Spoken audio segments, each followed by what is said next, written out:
Thank you, everybody. Welcome. First thing on is the meeting minutes. Does anybody have any questions?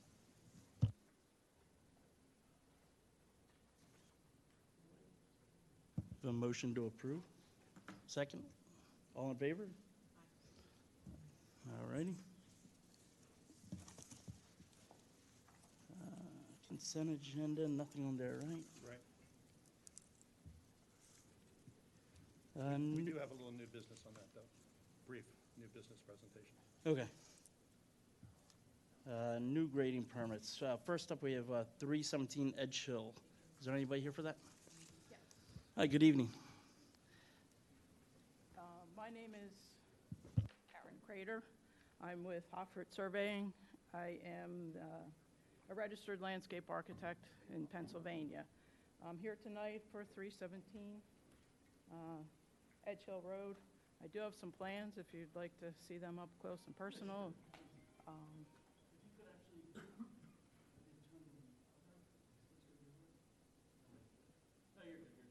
I good?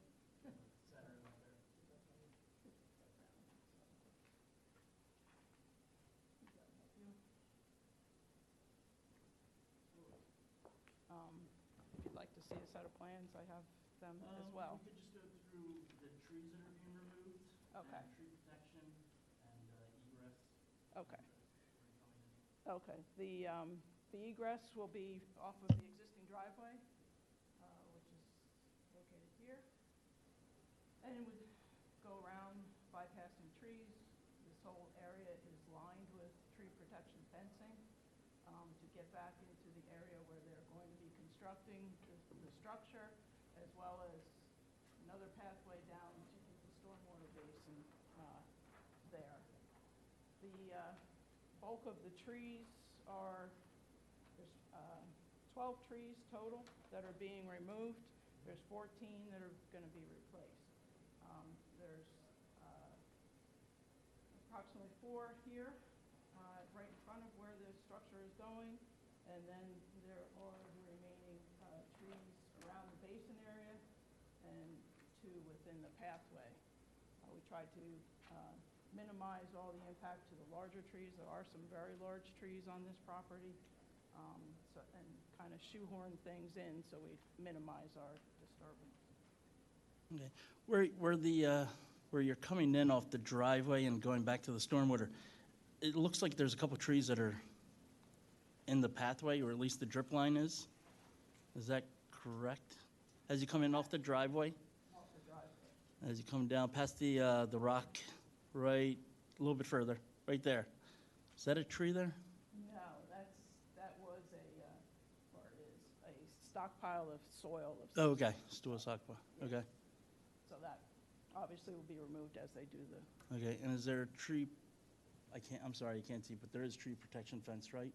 Yes, Up the there? tree protection fence goes all along the pathway as well as wraps around, where they're going to be disturbing, just to limit where they can travel.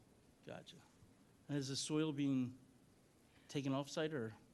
We're going to keep as much as we can on site, but there really isn't a whole lot of opportunity to place it anywhere. Okay. It's around 500 cubic yards, we estimate. So you will be taking some off-site, so it's not going to be building up around trees? Take some off site. Okay, cool. Perfect. Anybody else have any questions?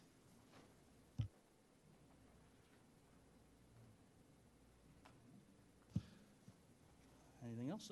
Anybody want to make a motion to approve? I move we approve. Second? All in favor? All good.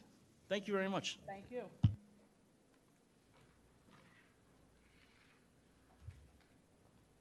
Next up, Tolos. 851 Tolos.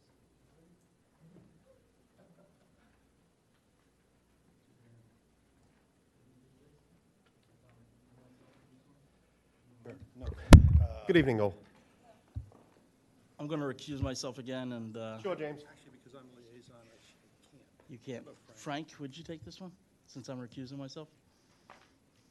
Okay, 851 Tall Oaks. you're allowed to tell me what I'm supposed to ask. I've never done this.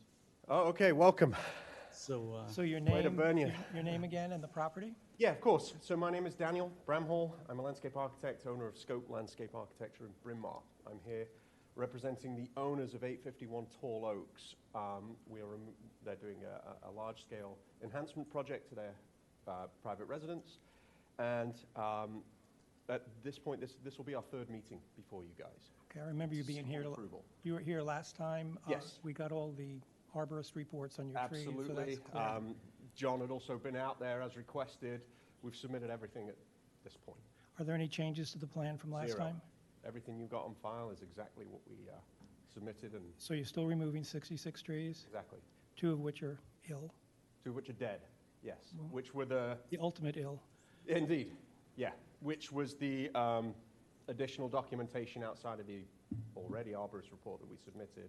that And when you I was requested. reviewing your plans, it looked like you were going to be adding 180 trees? No. It's not 180. No. Good, could you go down to your tree chart? The only plan I brought with me is the documents you requested. Nothing's changed. So you have those on file, if you could pull them up. Do you remember how many trees are being Yeah, planted? we're putting in 77. And then you're yeah. doing a fee in lieu of? And the fee in lieu for the ones that aren't going back in. And you don't have that table, okay. And there was That's on the grading drawings. there was an email today, I'm not sure if everybody saw it, but John, maybe you can talk about it when you went out there? There was, I was not copied on that.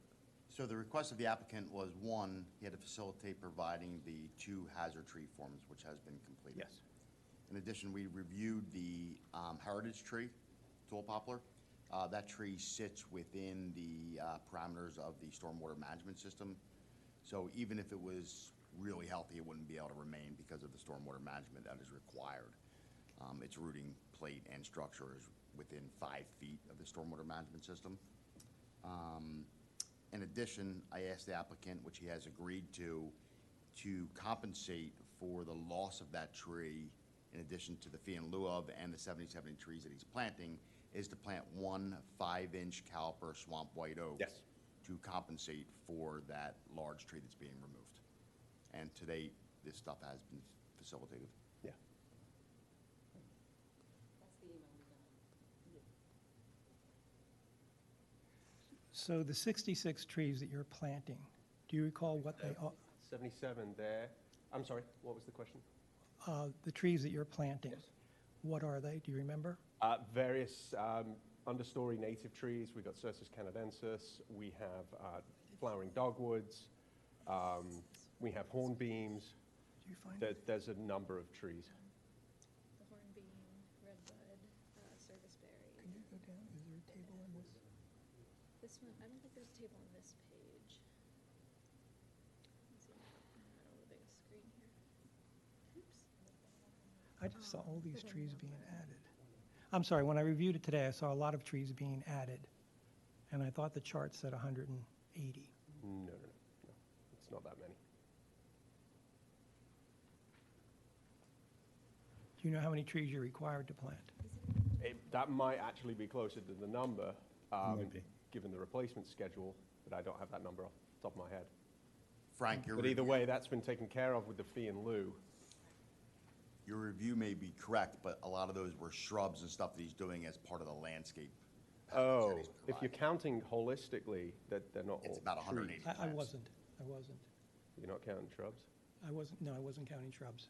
Not 180 trees. They provide very little shade, I'm sorry? nothing.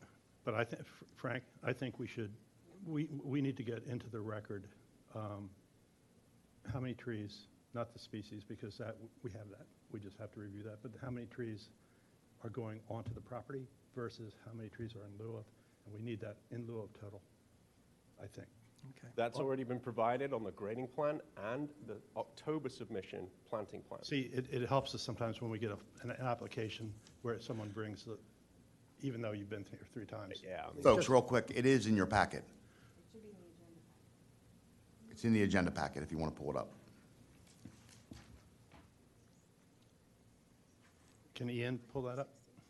60 proposed trees, but this is not the one, this doesn't include the one John talked about in the email. This is required, so So 60 are going in.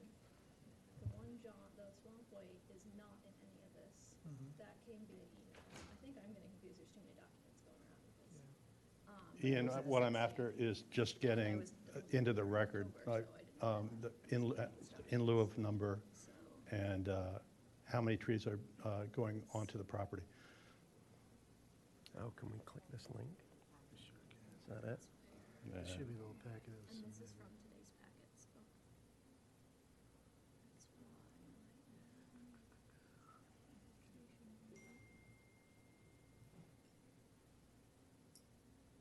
Like, shouldn't there be? A lot of these in the shoreline. So the grading, this is the grading plan package, which we're ultimately here for today.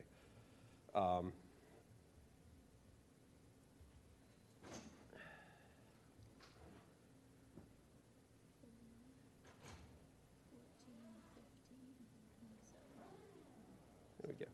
Quick, quickly add that up, plus 6 plus 30. So total proposed new.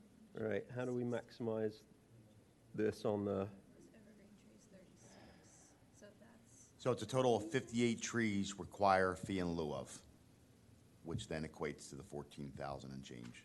yeah, this plan is. 14,500 for exact. and then here we have the myriad of understory trees, medium and understory trees that we're proposing, evergreen screening trees. This was a table we took out and put into the grading plan per your request. Yeah, and I think we appreciated the species the last time you were here. Yeah, of course, I mean, it's all native, right? We're not going to put Well, anything that's- in that's... It doesn't have to be, in my opinion, but that's nice. Right tree, right place. Okay. Any questions from any of the members of the commission? I think just to add the Swamp White Oak from the email, that's not in here, but there's Okay. an email, so, yeah. Yeah, there's a So documentation of just that. for the record to the Swamp White Oak, yeah. Okay. Anybody want to make a motion to approve? Any seconds? All in favor? Contingent upon the 5-inch caliper swamp white oak, correct? Correct, contingent on that. Okay. All in favor? Okay, thank you very much. Good luck with the Absolutely. project. Thank you all. Take care.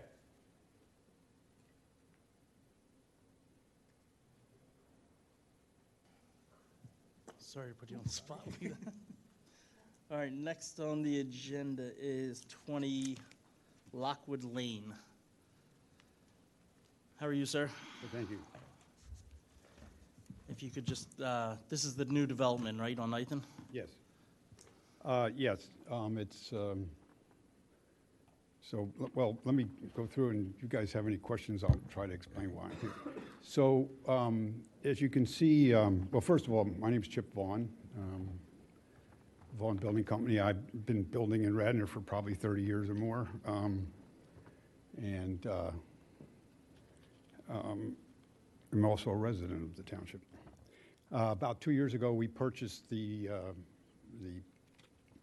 property in process of being subdivided, and so we were dealing with a bunch of things that GPX had agreed to, which we agreed to. I'm not suggesting we don't, but we hit on the one thing that maybe that we agreed to, but I'll explain to you why I don't think it makes any sense. So you can see Lot 5, the blue circle, which is the blue circle right here, is what was determined. So this tree is a magnolia, fairly large. It has that circle is about 20 feet in diameter, so 10 feet away from the base of the tree is where that house was put on the plan. Again, this is a approved part of the subdivision, which we went out and measured the drip line, which is closer to 50 feet, which is the green line around the blue line. So what I'm trying to say here is that yes, it probably a good idea to save the tree, but in lots these size and with the tree sort of a third of the way into the lot is not going to be that easy. So it's a double trunk tree, so it would require, based on the formula, 4 plants, 4 trees to replace the one or the 2 that we're taking down there. On top of that, so let me just flip this page here.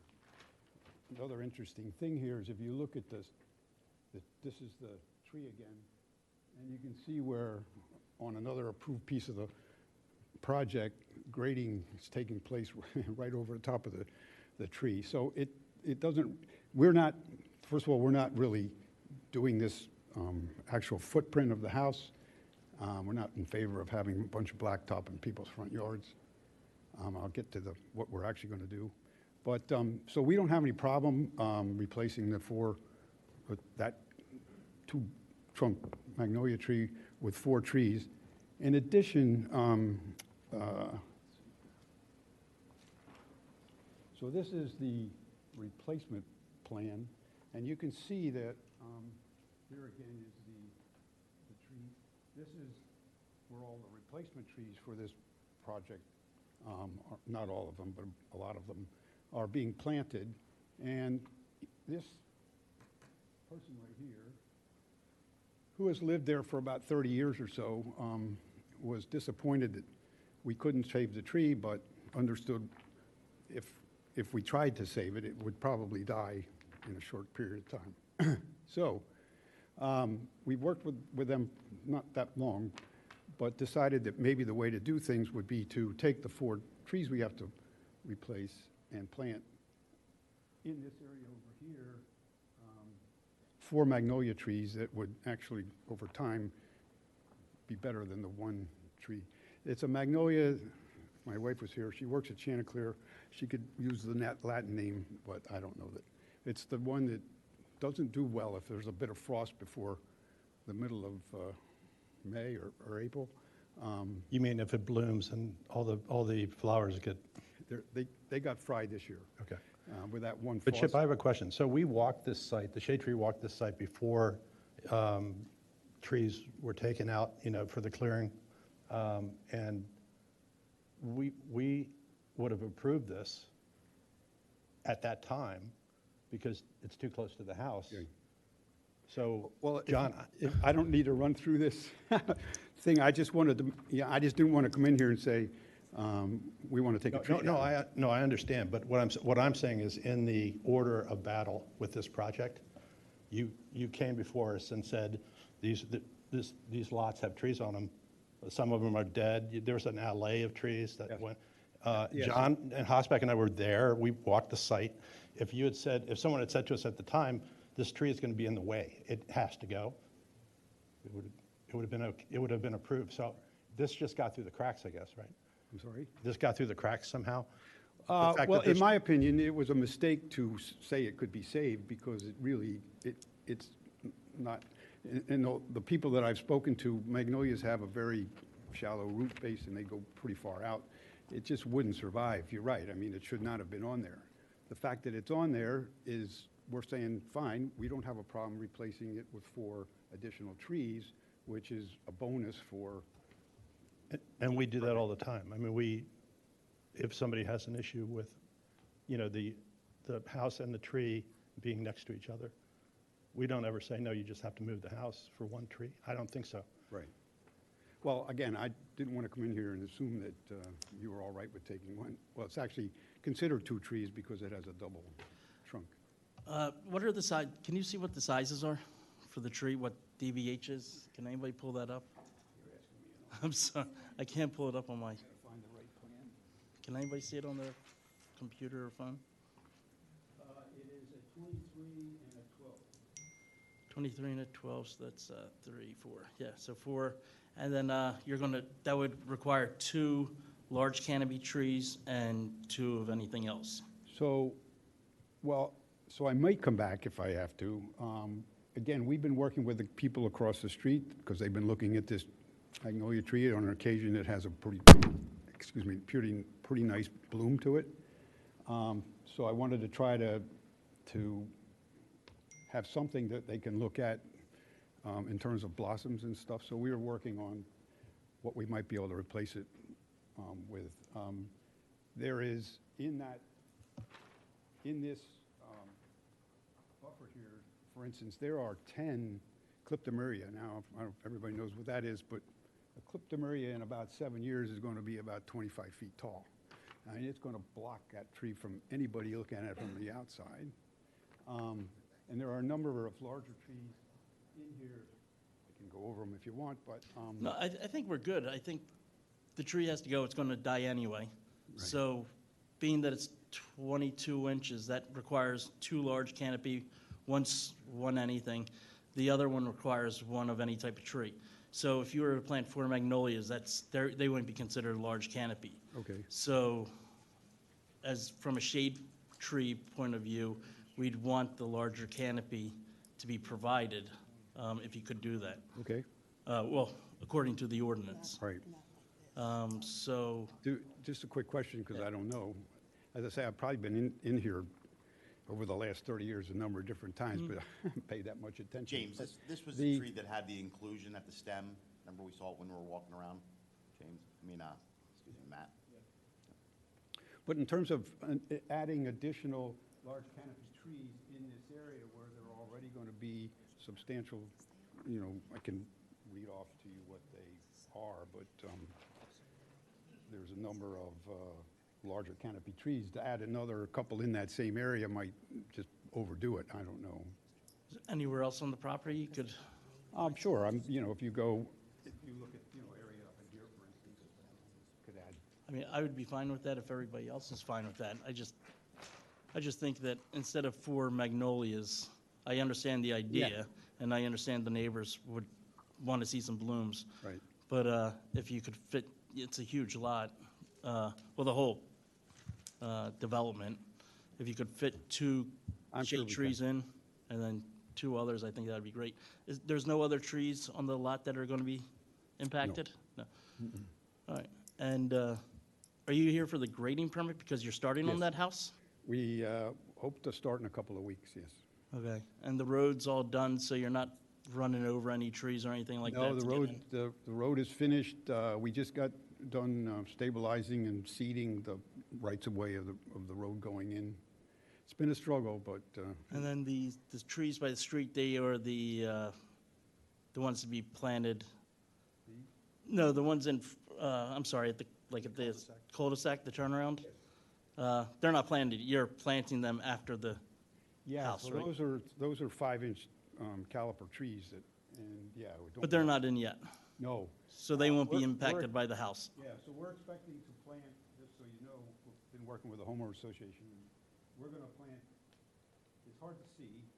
Hold on a minute.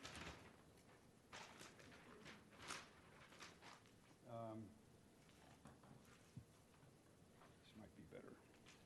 So if you see this red line running through here, Mhm. that is, so there's a fence, simulated wrought iron fence going around the property. That's only 5 feet from Trianon Lane. We're going to move that back to 25 feet. And so that fence is going to end up being in amongst the buffer trees that we're planting. I'm not sure I'm answering your question, but by the way, I'm just checking So, for and we're your gonna be egress, planting- ingress, so when the construction equipment comes in to dig, that you're not going through those trees that were at the road, at the cul-de-sac? all of it's coming this way. Yeah, We're going to be, thought I was saying, I didn't, is everything on the outside of that red line is going to be planted this spring gotcha. to get a head start on Yeah, perfect. if it ever stops raining. So yeah, that's. So pretty nothing much- else will be impacted. So anybody else have any questions? So make a motion to approve with, one other thing. Do you have a tree table for this on your plans? A tree table saying that you're going to be taking down that tree or the 2 trees and replacing trees So as part of the, on your plans? so there's this application that talks about, is that what you're talking about? No, on the actual plan. It's probably not Oh, on what- there. So Chip, you need a table a block on your plan saying removal of one magnolia size, Yes. and then underneath of that, your That compensatory would be on replacements. the grading plan for Okay. the lot. Yeah, So I guess we just update that because you probably didn't have that on the original grading plan, correct? correct. Okay. So I'll make a motion. Yeah, I'll make a motion that the tree replacement plan is updated and that 2 large canopy trees will be planted and 2 of anything else. Do I have a second? All in favor? Unanimous, I think. thank you very much. Thanks. Thank you, sir.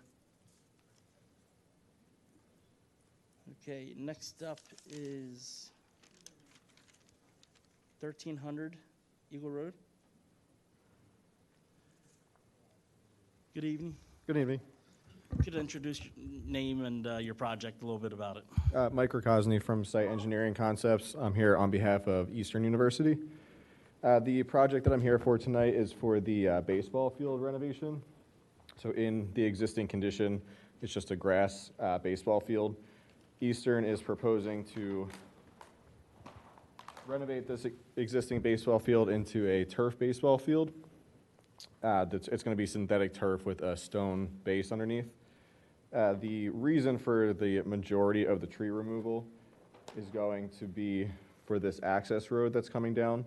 So for the stone section, there's going to be 2 to 4 feet of stone under the width of the synthetic turf, which is going to require a lot of trucks to come in and out. The reason that the access road has this bend to it is because if we went on a straight shot down here, it's too steep for the trucks to get down. The straight shot would be about 15 to 18%, so by putting this bend in it, we can get like a 10% access road. So for the access road and the proposed baseball field, so tree plants kind of split into 2 here. So we would be removing 39 total, removing 32 trees with a required replacement of 39, 6 of which being large canopy trees. And we are proposing to plant 40 trees. And the placement of those trees are going to be just scattered throughout the baseball field area, but mostly in the area of the proposed access road. So just replanting the trees that we would need to remove for this access road to come down. Sorry, this is a difficult setup here. So just replanting the access road that we need to get down to the baseball field. Okay. Could you go through the tree table, what size trees you're removing? We are removing 30 6 to 18 inch diameter trees, 1 19 to 29 inch trees, and 1 greater than 30 inch diameter.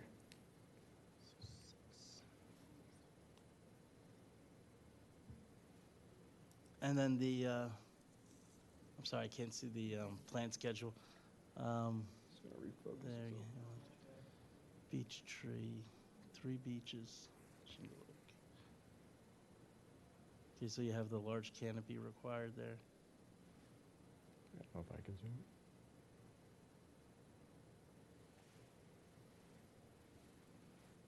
Were any of the trees that you're removing hazardous?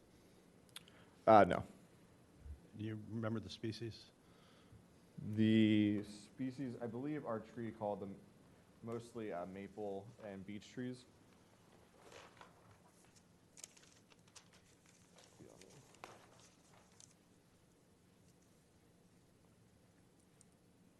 It's going to be very difficult to see. Are I the think. trees identified on the plan? No. No. Are they, The trees to be removed are shown in red. It's a little hard to see on the screen here, but they have the size and a note next to them. So trees to be removed are shown in red. Existing trees to stay are shown in black. Yeah, species aren't on there, but I'll take his word for it that they're maples, which makes sense, probably Norways and tree tables? Mike, we appreciate you compensating for them, but there's some really bad trees out there, just so you know that. Gotcha. yeah, I mean, by the rules, James, we usually ask for species. Yeah, it's on the ordinance, right? Yeah. The plans.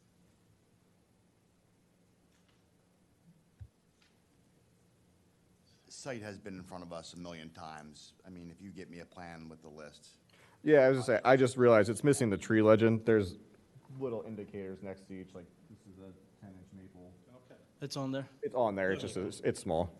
And how many trees are you, what was the total amount again? I'm sorry. 39. Removing a total of 32 with a total required replacement of 39, and we're planting 40. You're planning 40? Okay. Correct. Got it, so you got it. All right, trees identified, tree table. Oh, yeah.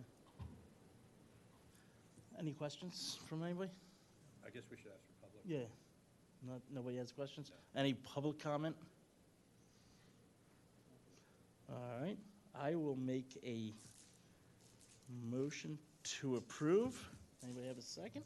Second. All in favor? Unanimous. Thank you, sir. Thank you. Have a great night. This is getting easier. Shield Road. Okay, next up we have 812 Lancaster Avenue. Anybody? Good evening. Good evening. If you I'm could, going to make it even easier because this is this one and the next one, Oh, perfect.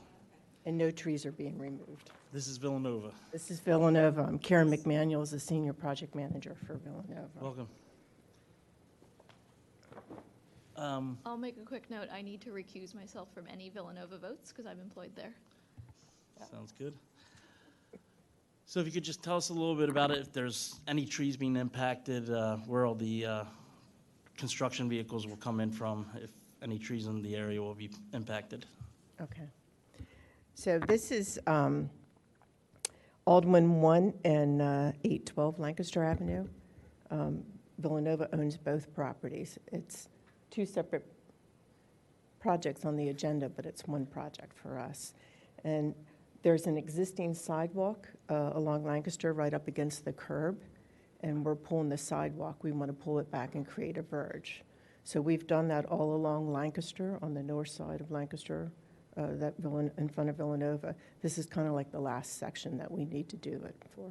So we're pulling it back. So the construction access, there's Aldwin and the TSB driveway, so it'll be accessed from there. But this is similar to what they've done all along Lancaster. We have an application into PennDOT for an HOP permit as part of the process. Is there any trees up there that are within the limit of disturbance? So in front of TSB, no, this is pretty open. There are some trees, but they're further back.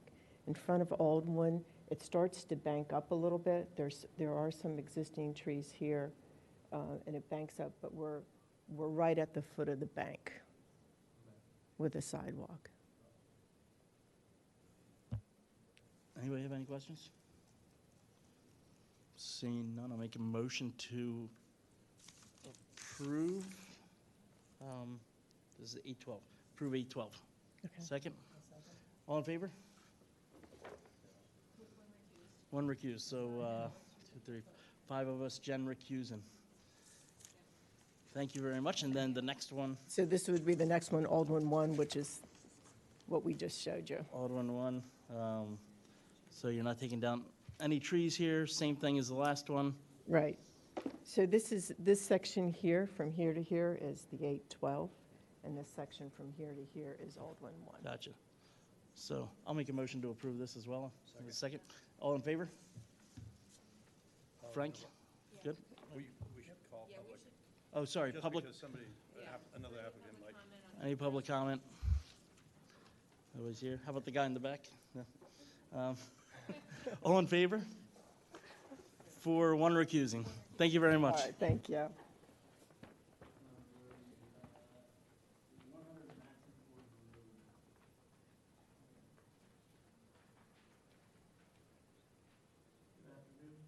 Good evening. Good evening, I'm Patrick Stewart, landscape architect for the project at 100 Matson Ford Road. Project involves a addition of a patio space outside of 2 Radnor Corporate Center. The address is 100 Matson Ford Road. So we are proposing no tree removal. Our client would like to build an outdoor amenity space for the tenants of the building. And we went through a series of designs with them, and we came up with a design that works for them, for their number of employees. The issue we have is we have 5 Armstrong red maples that are close proximity to the patio. So we're going through methods to figure out how we can save them and preserve them. So I asked Township Arborist, Mr. Hoshback, to come out and look at it. We painted out the limits of the patio. And we are, within 8 to 10 feet of some of the trees. They're 18 to 16-inch DBH. And his recommendation was to engage an arborist to do some air spading around the limit of disturbance prior to construction, and then clean cut the roots, backfill properly, and then have the contractor come in and dig the limits of the patio. It's a bluestone patio. There's some low garden walls going around it. We talked to the contractor. We're going to do an alternative footing where we go down with piles every 4 feet, so we're not digging a continuous trench. The trees have some issues. There's some included trunks and bark. There's some girdling roots. I brought out Matt Ward just yesterday. We looked at it, and he's given our client a proposal to do the air spading for the contractor prior to his excavation. So, the trees have some issues today. They're really beautiful when you're under them in that space, and it creates a lot of shade, so our client really wants to save them. So we're going to go through the efforts of trying to save them. I don't want to speak for John, but we're probably looking at maybe 5 to 7 years of these trees surviving. We are proposing understory trees in the area and perennials and grasses to make it a beautiful space, but basically that's the extent of the project. There's no heritage trees in there, right? No, there's not. They're all under They're like 22 or 18 to 20-inch range, yeah. And John, you did see this, and you That's think it's correct. going to work out? I believe it will. Obviously, the air spading will tell us, the story behind what's going on with the structural root plate. I said to Mr. Stewart, once the spading is done, I'd like to come out, take a look at it. If I feel that we're compromising the root structure beyond a liability threshold, at that point, I can ask Mr. Stewart just to compensate, send a memo in what will be replaced on behalf of those trees. But I believe, Pat, that your client really wants to save and preserve these trees, correct? Yeah, they do. They do. And Brandywine is the owner of the corporate park. And they also asked us to really go through the efforts to try to preserve them. So knowing that, and even Mr. Ward, when he was out there yesterday, he even said some of the trees may warrant some cabling. Armstrong maples have that really upright habit to them. So there's some, is it included bark, John, where the union? Yeah, inclusion at the stem joint. So he said, some of the trees might benefit from some cabling just to make sure that we get some longevity out of them, So we're gonna go through those methods and take those steps to get there. And I like this approach because we're going to try to preserve to the best ability, and the air spading will be the telltale whether we can or cannot save the trees. But I believe with the efforts of some structural root pruning, the air spade, and then filling back with some compost, I think we're going to be okay. That's my opinion. Sounds like a good plan. Is there any way that we can approve it by saying, I'm just hypothetical here before we do it, but to say if we come back in 6 months or something that we can plant some replacements if they all die? Yeah, Pat, why don't you just put a little note on your thing, pursuant to our investigative dig. Yeah. If in the event these trees do not survive or cannot be preserved, we will replace as per the ordinance code. Maybe we should do 18 months or something like a longer, because you usually don't see it, right, till. Nah, I mean, you're I think held it to depends 18, on you're held what to they- 18, you're held to 18 months. Okay. And this is the commercial district, right? Yeah. Is there a different tree replacement for that?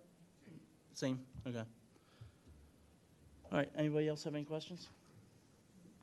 No, any public comment? No public comment.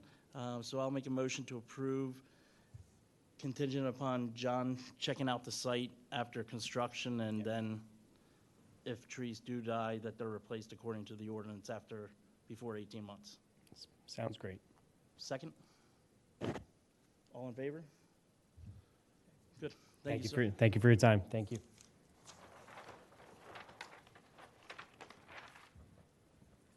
Okay, next up is Wentworth.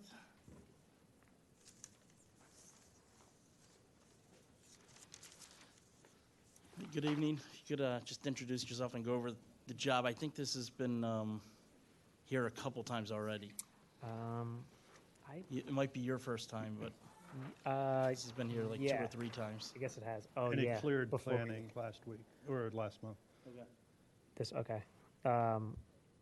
Okay. So yeah, so our project is, Chris Doherty, I work for Shot Group. Our office prepared these plans. It is a 2-lot subdivision. Currently on the lot, let me pull up the existing conditions. Save that one for last. The existing lot is just a driveway with some concrete, and it's surrounded by trees. Most of them maple trees, varying from like 10 inches to the largest being 20-inch magnolia. We are only planning to remove 2 trees with this project up in the front, and then the plan is to save the remaining trees around the property. These 2 are a 15-inch maple and a 14-inch maple that we're planning on removing in the front of the lot. And then here's the proposed plan. We're just doing two lots, 2 properties that are connected with 2 individual storm systems, and they're tying into sanitary in the back. And I'll get to the ENS plan. And I believe when I was looking at the agenda, the current plans that were on the agenda were not our current plans that were presented to planning. The plans I saw were missing all of the tree protection, which was alarming before I got here. Yeah, because- just while you're on that, though, Yeah. one thing that happened in planning was they needed setbacks on the backyard. Yes. And so we asked them, were those trees on the back of the property going to be affected? And the person representing doing the presentation said, maybe. And I said to him, look, well, you might be approved by planning, but the Shade Tree Commission is going to want to know, they're going to want, I think we would want some assurances that those trees in the back don't get removed because there's so much stormwater issues with the neighbors behind. So those trees are sort of fundamentally important to the property. And I'm not saying that you're going to take them out, and I'm not putting words in your mouth. I'm just saying planning approved it, but planning was concerned about the trees, and we didn't get one of those answers like, "Don't worry about it. Nothing's going to affect these trees." We didn't get that. Okay. So that's all. I just wanted to say that. Yeah, so I believe with the Planning Commission, what they were talking about is they want us to hold the predominant setback, which would cause us to push the buildings about 5 feet back into the rear of the lot, which would then, have an effect on the storm systems, which would go then farther back, closer to those trees in the back of the property. We would prefer to keep them exactly where they are. Planning did recommend that we do push them back. We would prefer not to. We like where we have them now. So that is a topic that, your advice, we would consider against planning's recommendation to keep the buildings where they are as per their recommendation. Planning approved it. Right. So that was my concern as a member of the Shade Tree Commission. If you're not pushing those stormwater fields back, you're not going to affect those trees. Correct. That is the plan right now. We're presenting in front of the board this month, come April. We will present this plan preliminary. Then we'll be back for, as we apply for grading permit through final approval, we'll be back again, so we'd have a second look at it. We are required as part of the land development process to plant some street trees for this. So we do have our little engineered landscape plan showing 3 street trees and then our 2 replacement trees. And we picked kind of more or less random locations for those trees because we don't have a landscape architect on board yet for this. The explanation that planning got was that the way the street is, there's no end driveways and stuff. You can't put the trees the way the ordinance calls for it. You couldn't place them in the order that the ordinance calls for, but it wasn't going to affect the number. So this commission has to know that the trees are not going to, they're going to go on the street, but they're not going to be spaced the way the ordinance requires, because there's no way to do it. Correct. Okay. What species trees are you planting? Do you have them listed? We do not have a species listed on our plans. We would just follow the ordinance and plant to appease the ordinance.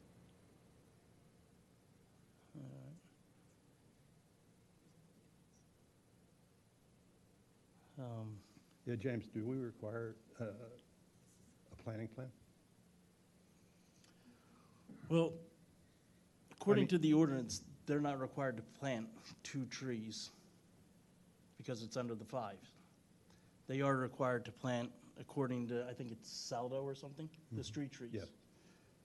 So I'm not very familiar with that, so I'm not sure if that's required. So the street trees are a separate entity. They're required by Saldo. Yes. They can't be put forth towards a compensation. I don't think so. No, they can't be. No, they can't, but there's no compensation needed for this project anyway. That's correct, yeah. But the question is, do we need the species? Is that part of our purview for the street trees? No, so it's not. Anybody else have any questions? Go with it? I feel fine. I would recommend that just getting a landscaper or somebody on board to plant the appropriate trees for the street trees and also for the other ones because you don't have that much room anyway, so it would help instead of just picking out of a hat a tree. But with that said, I would move to approve this. Do I have a second? Can we ask, just Oh, yeah. to see, is there anybody with public comment? Anybody? On the subdivision?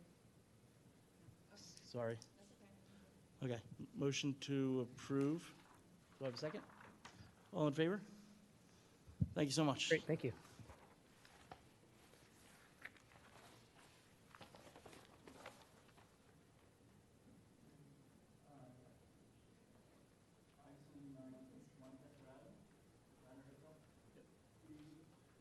Good evening. My name's Joe Birch. I work for SWB Agents Limited. We own the Radnor Hotel property, and what we're looking to do is some changes in what is the kind of the formal gardens where there's a lot of events back there, of adding a structure, a tent area.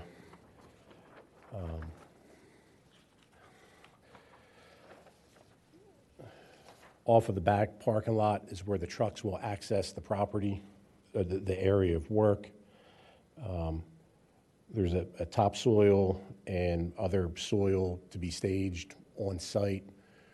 I don't think we'll take any topsoil. We're hoping to actually build it up a little bit with everything that we take out and put in a stormwater management system for this work. There is tree protection around the outside is where majority of the trees will stay.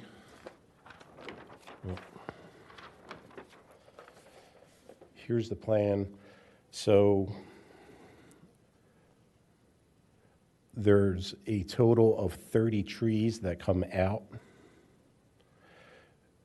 which includes 4 large canopy trees. What size are they? What size? A 24-inch magnolia, a 22-inch black spruce,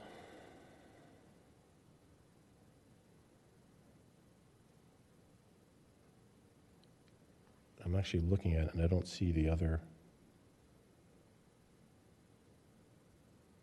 Oh, That's I'm the sorry. proposed tree table. I'm sorry. It's two large canopies that are being replaced and 4 being put back in. I'm sorry, I'm reading the wrong chart. I think that's the wrong.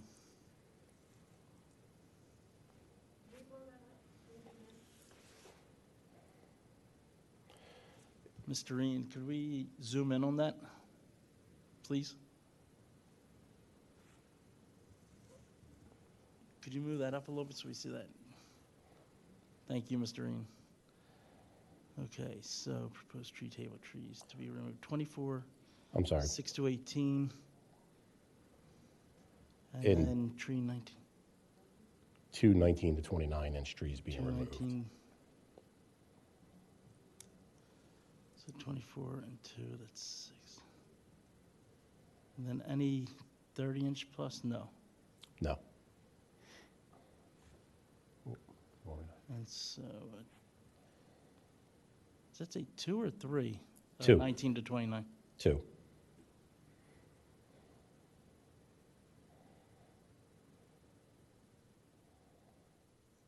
Four to be large canopy.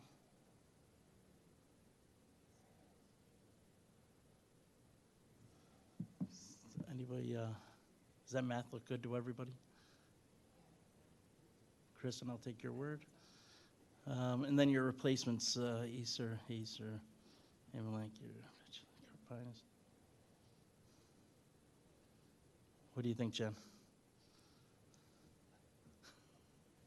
I think it looks good. I'm not the biggest fan of Amur maple because it's not native, but I love red maples. I love service berries. Looks good to me. 30 trees. Do you have a recommendation? Oh, instead of Amur, and you could add more service berries. They're always nice to see, hornbeams, because they're not the large canopy trees. Are you guys leaving the garden that's back there? Or is that the area where it's going? That's pretty much the whole thing is going to change. The whole And back- that's out to the same amount of impervious, but a lot of things are moving around with a new outside area. That's in the back. Yes. So are you removing trees in the front of the property as well, or? No. It's all in that same area? Yes. And then the replacement kind of scattered throughout the property. Okay. And so all that work, you're coming in from the back parking lot there? Correct. And that's where all the trees are being removed? Really in the center, towards the back and in the main center part of there. It's going away.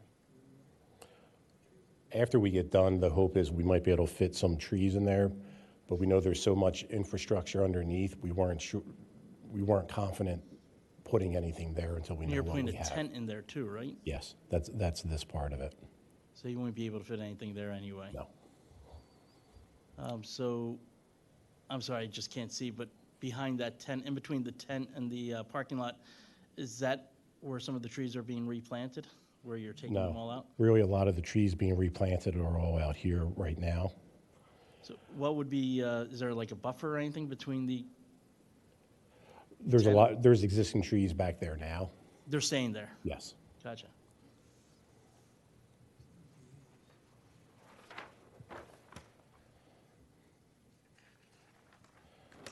And so are you going to be going through those trees then to, No, right through here is where we'd be going. There's no trees there now. There's actually an access there right now. there's an access there to the patio area? Yes. If you remember, there used to be a pool back here, and we have access through there now as we've been doing work in the hotel. We had our wedding reception there, and I don't remember it. Like after like 8 o'clock, I was done. No comment. It's all right. She knows, we're still married. All right, anybody else have questions? They went through planning.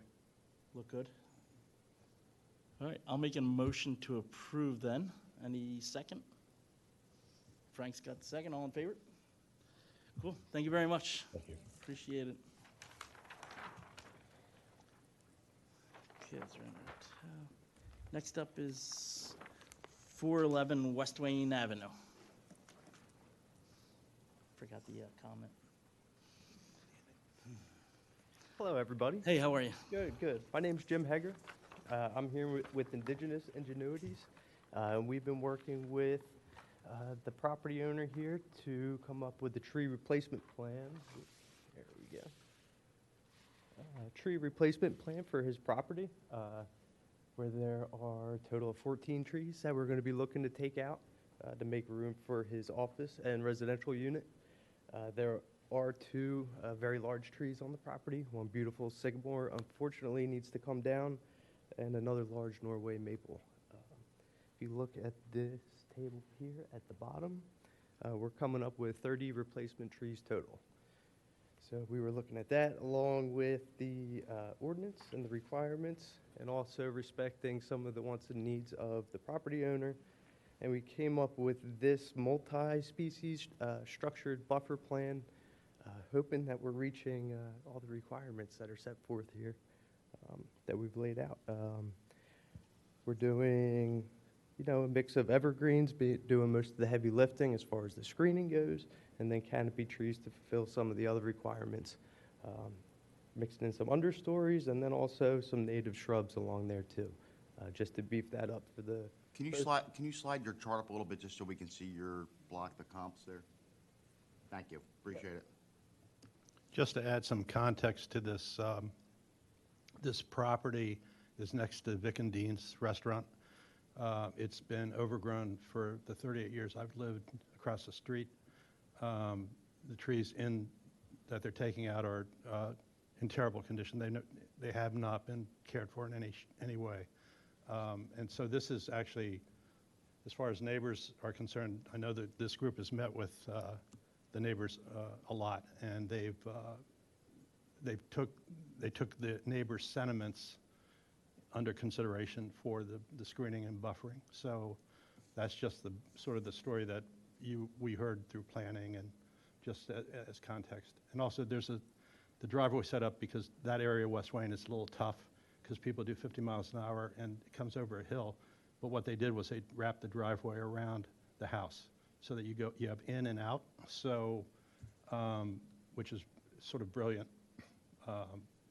So anyway, that's it. That's it. I just wanted to say that. And they're coming before planning on Monday. Gotcha. Is the whole lot being cleared?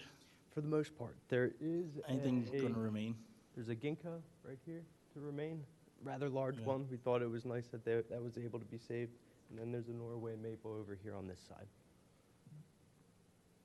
Okay. And there was a sycamore in between you and Vic and Dean's, right? Like a really large sycamore?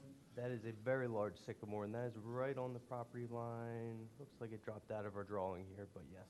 And that's coming out too? That will be coming out, yes. That's a heritage tree? Yes, it is very large. There's no way of saving it? From the engineer's standpoint, there wasn't much room for pushback. Gotcha. That was a beautiful tree, or it is a beautiful tree. Yeah, it kills me as much as it kills you, that's for sure. Could I just see the replacement chart? Could you So give the tree replace? I don't have it printed out here, and that's my fault. It should have been in the package that was submitted. It's in the engineer's set. I'm not sure if that reached your desk yet. I have a quick question. Yeah, Can you tell me about the American chestnut? Yes. Is that an American chestnut? We're thinking whatever we can get our hands on, whether it's a mixed variety. Oh, is it? Or It's not pure. coming out. It's going in. It's going in, yes. Okay. I don't know if I would. Is that on large? I can't see the table. Is it on large canopy trees? Yes. It's so. I don't know what the commission thinks. I would not consider American chestnut a large canopy tree in its current state. Absolutely not. And I wouldn't consider Chinese chestnut a canopy replacement. The hybrid, I'm also affiliated with the Chestnut Foundation. Oh, great. We're working on the hybrids. They are not viable large canopy trees yet. I'm all for putting in American chestnuts, putting in hybrids, doing what we can to increase the genetic diversity of these species, but I'm not sure it should be considered a large canopy tree at this point because they're never going to get that big. John, would you agree? I love them. I love them so much. My heart goes out to American chestnuts, but I think it's just not going to reach that status in our lifetimes. I can't see this, but Jen, is there any large canopy trees on there? Do they? Well, I think it's, and I'm looking at the table over on the right side under 2, balsam fir, and then I see Castanea dentata, Lagerstromia indica. That's not large canopy, right? That's. It'd be more understory. Yeah, that's understory prunus. So just remember, folks, some of the species and lists that you're seeing here are part of Saldo, just not the compstory replacements that we require. Oh, for the street trees? Street trees, buffers, they're required to have a buffer and all that stuff. That's Got part it. of- Yeah, I see street trees as part like of the garden, Saldo, like shrubs, so- street trees, buffer trees. So you're removing a total of how many trees? A total of 14 trees. 14 trees? Yeah. Got it, okay. So that, yeah, the math makes sense for what they have to replace with the 30. But you have no table on there showing that, and there's, I do have a table down here with the species and the size. of what's being removed? Yes. He has it all there. Can, Mr. Ian, could we blow that up a little bit?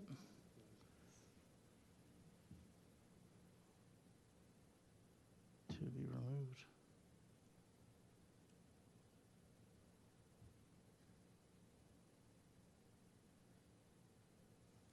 So 30 with, how many large canopy? 2, 6, 10, 14. So 14 large canopy. Can you move over to your tree table? So total trees.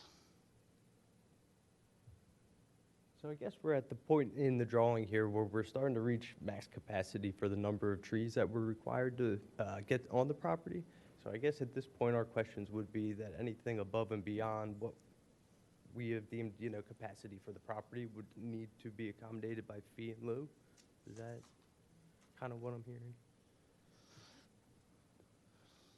So balsam fir.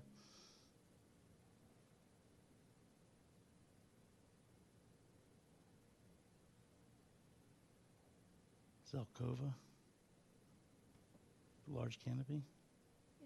It's about 50 foot, right? I'll hit it. Tell you. I mean, a little leaf linden, would that be? An American linden is large, would a little leaf be large? 4, 3, 7, 8, I mean, the two chestnuts could just be something else. Maples. 9, You 10. know, red maples are beautiful. We still need 4 more large canopy trees. And I think that's something that we can accomplish by swapping out some of the understory. I think our perspective was that it was just starting to get really tight, especially with the root zones, with the properties on the left-hand side. So we were concerned about, really encroaching too much along those drip lines, but totally understand we need to do what we need to do to meet the requirements. So my math, and if anybody wants to correct me, I'm not sure. It seems like we need 14 large canopy trees, and then 16 of whatever else, any understory or large canopy. You only have 10 up there now, and that's if we replace the chestnut and do a large canopy for those two. What do you guys feel comfortable? Letting this go, or do you think we should table it till next month so it's updated? Well, they have to go before planning Monday, so, for land development. Mm-hmm. So,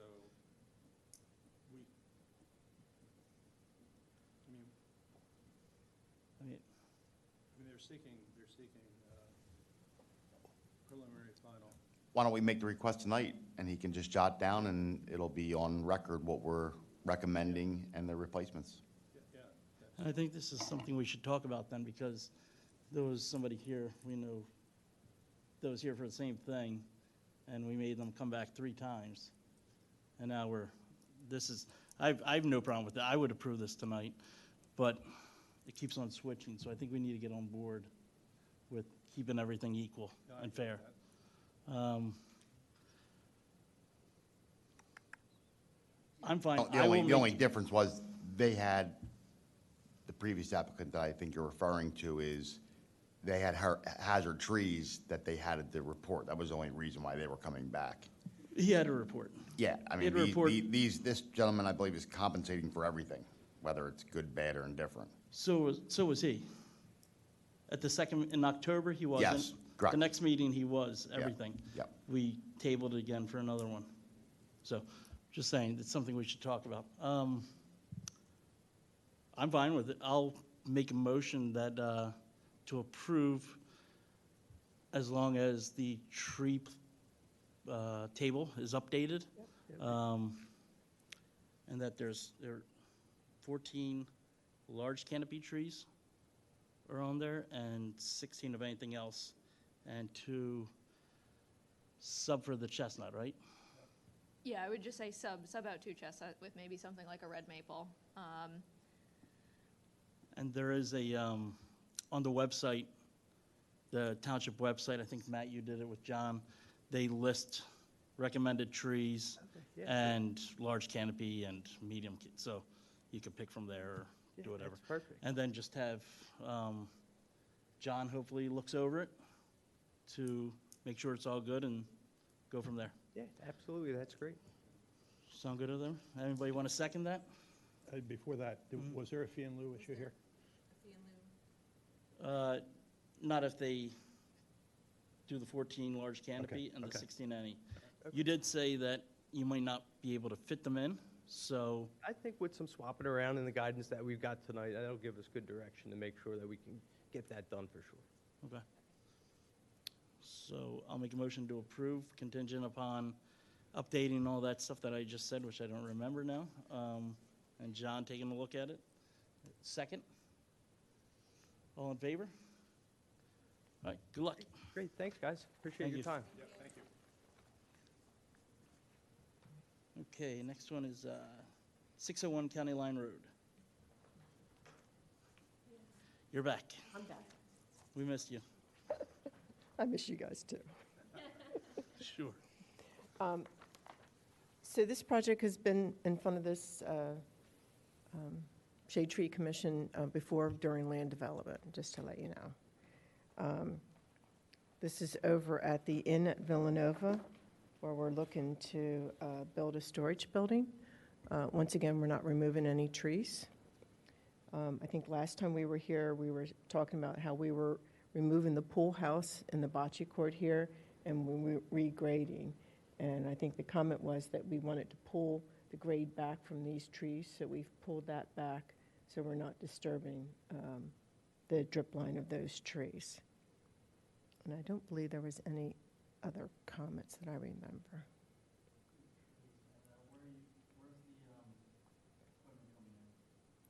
Where's the, so they're going to come in off of Matson Ford Road. So, here, I'll show you the, yeah.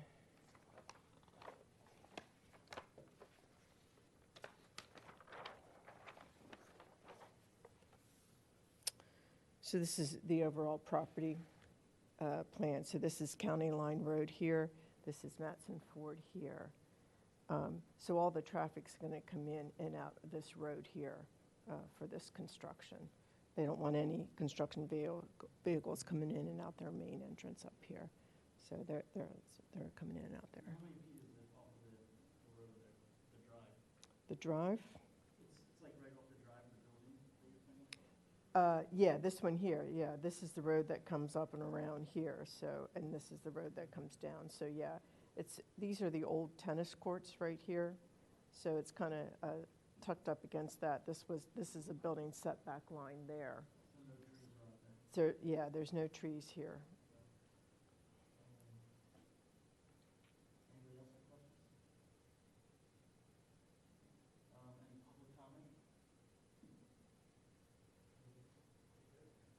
Any public comment? Sure. I'll make a motion to approve. Second? Second, all in favor? And just a note that I have to be recusing myself. Okay, thank you. For my own education, what is the Inn of Villanova? What is it and what do they do? I'm not really, The Inn at Villanova, it's a hotel. There was an old mansion on the property. Sun Oil used to own it years ago, and they would have their conferences there. I forget what year Villanova built it, but it functions as an inn. And they do conferences there, they have seminars there, people stay there. It's open to the public. It's not just Villanova, yeah, it is open. They have weddings there and functions. Mhm. You're welcome. You're welcome.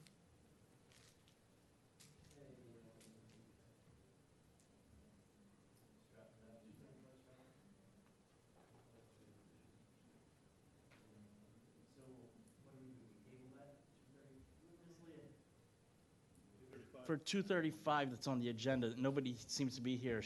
Do we table that for next? Yeah, we'd month? have to table it. Do we have to do a vote on that? No, Can we? we can. Okay, who wants to vote to table? There we go. 4-2.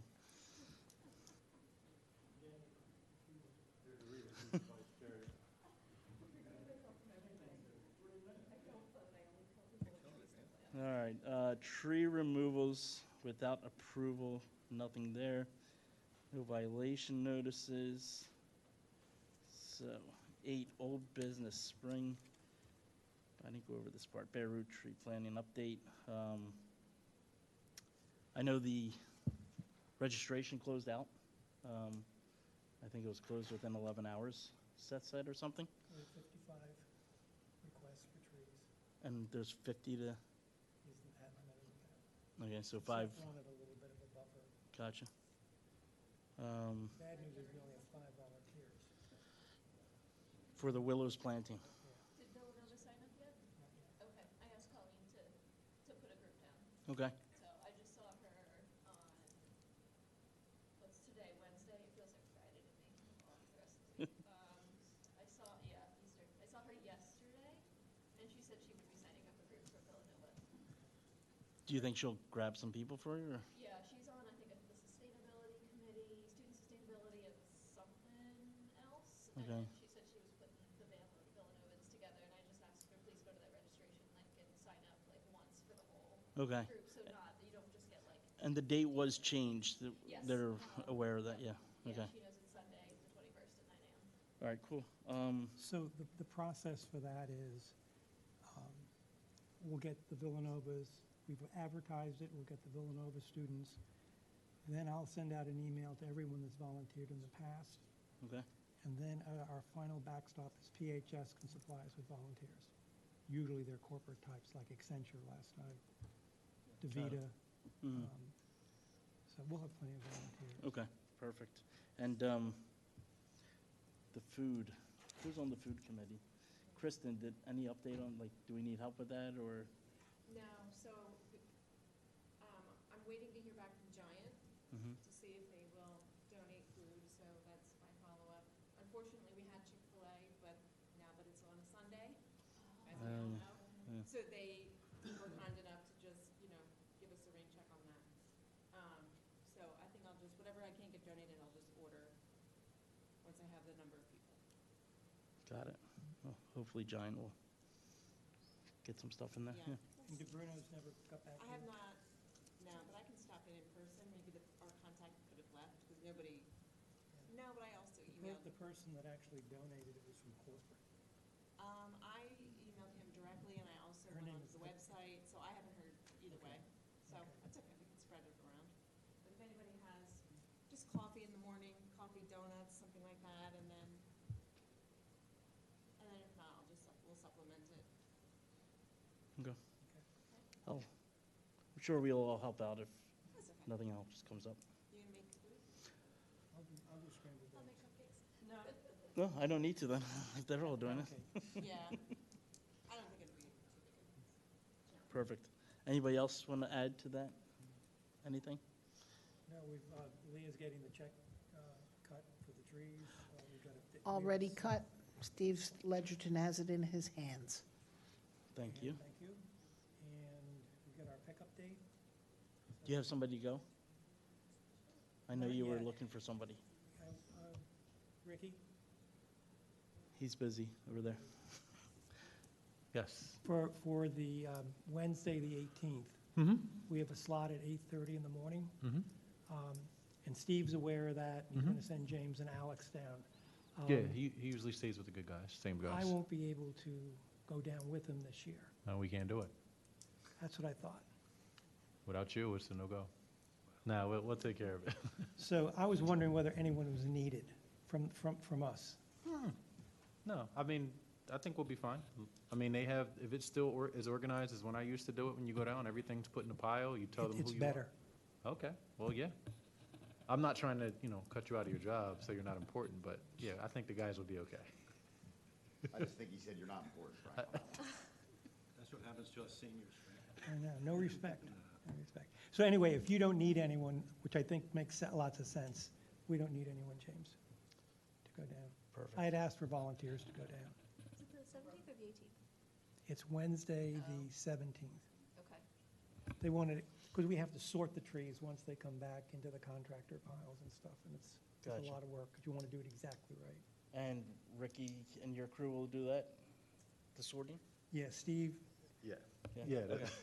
So the trees are taken care of. Are you guys digging holes this year? Is that something that Yeah, they're gonna dig holes. Yep. you're digging Yeah, holes? we'll have John go out like we did at Philippone and, put the stakes in the ground and we'll dig all the holes prior and. we'll The take it tools will be there. Mhm. Tools, food, trees. It's almost like we did it before, Yeah. almost. Anything else needed? Volunteers, and that's it. Or volunteers. That's not gonna be an issue. No, Because we don't have another meeting before that, right? No. no. Okay. So anything else needed? Nope. We're cool? Everybody's comfortable? All right, cool. Let's move on to any public comment then. Frank, this is the riparian buffer grant, riparian repair. Is that you?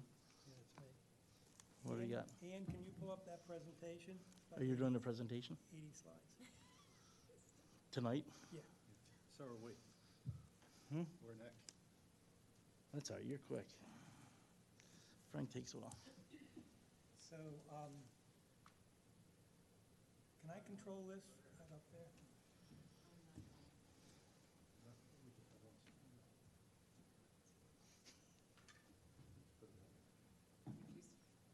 So last meeting, we said we're gonna do repair in the parks. Please. What is riparian repair? It's the streams in the township. It's stabilizing banks, planting things that'll filter the water going into the stream. It provides habitat and just stability in the area. This picture right up here is a bunch of willow shrubs, I think they're called. And you can see how it filters, it provides habitat and everything. So we wanted to do this.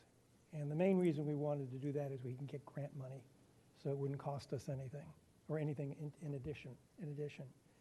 So we selected Abraham's Run over at the Willows. It had already been mowed as part of the maintenance program, and we were also already planning on putting 30 bare root trees in there. So we developed a draft plan, which we shared with everybody pretty much in the room here. So we're going to be doing things. There's some severe erosion along that stream. So we're going to do bank stabilization, not only the bare root trees, we're going to be planting some other shrubs and grasses that would be helpful. And then I don't know whether it's required or not, but there could be some stream bed restoration. It's pretty clear right now with gravel and nothing mucky or anything like that. So this was all kind of cool. So then we started investigating how do you go about getting a grant. So between Rick and Tammy, I was introduced to Melissa Kahn. She's the grant coordinator, so she knows how to do this stuff, which is pretty cool. And Ricky, because he has to live with it, to figure out how do we go about getting the grant. Melissa, it turns out, gets notices saying grants are coming up. So she can actually keep her finger on the pulse of the activity, within Pennsylvania. We're also coordinating with Karen Wilwall from the county. And James and John are technical experts on this, primarily because they are and secondarily because I'm not.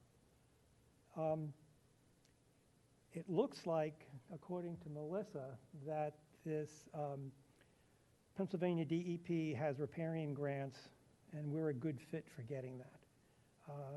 They're administered through the PHS, which is where we get our trees. They require a 20% match, but we can count volunteer hours towards that. We can also count Ricky's hours and our hours towards that. So it's not going to be heavy lifting to come up with a 20% match. And it's also required to be submitted by April 1st of the year, which turns out to be the bad news. So we're too late right now for the spring planting. But we're going to monitor all of the grant activities through Melissa, and probably nothing will actually be planted as a result of a grant until 2025. But we can get the process in place and get some money to help our waterways. The other thing I'm thinking, we should develop a list of township waterways that we should have plans, like what do we want to do? And as we go through time, we can start bringing them up every time we want, apply for the grant, work on that particular waterway. And we've talked about it already. There's other parts of Little Darby Creek that are in the Willows, and we've also talked, and John and I actually walked out Sawmill back in 2021, doing the Little Darby Creek around the Sawmill Park area. So short thing is we can't do anything for this planting, but we can still plant trees, and we still have the maintenance program, but we can add to it, later on. Is that grant like a yearly thing? Is it annual? It is. Yeah, So if we prepare this year, then we could be ready next year. Cool. yeah. So that's it. That's not the National Fish and Wildlife Foundation grant, is it? Separate? No, it's a Pennsylvania Department of Environmental Protection Okay, grant. it's state, not national. There's tons of grants out there. The one I thought would be a good one, Melissa says, is they're $1 million projects. So we just didn't size ourselves for that, correct? That the other grants that we looked at, we were too small. They were like the other grant opportunities. Yeah.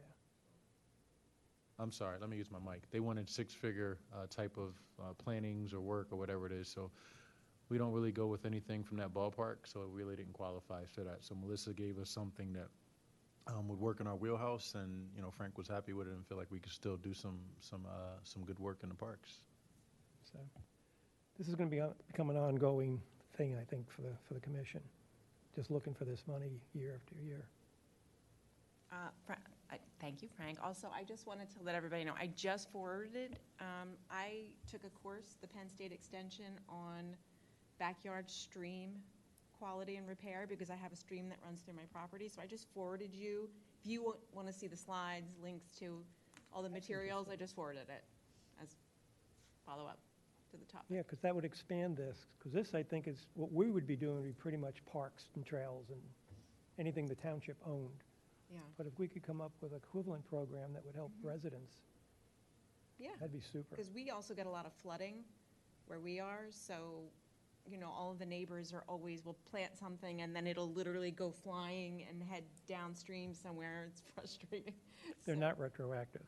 What'd you say? They're not retroactive. What? Because the I know grants? you've spent some money too. Oh, yeah. That's not even that. But anyway, so, Okay. thank you. All right, so that's it.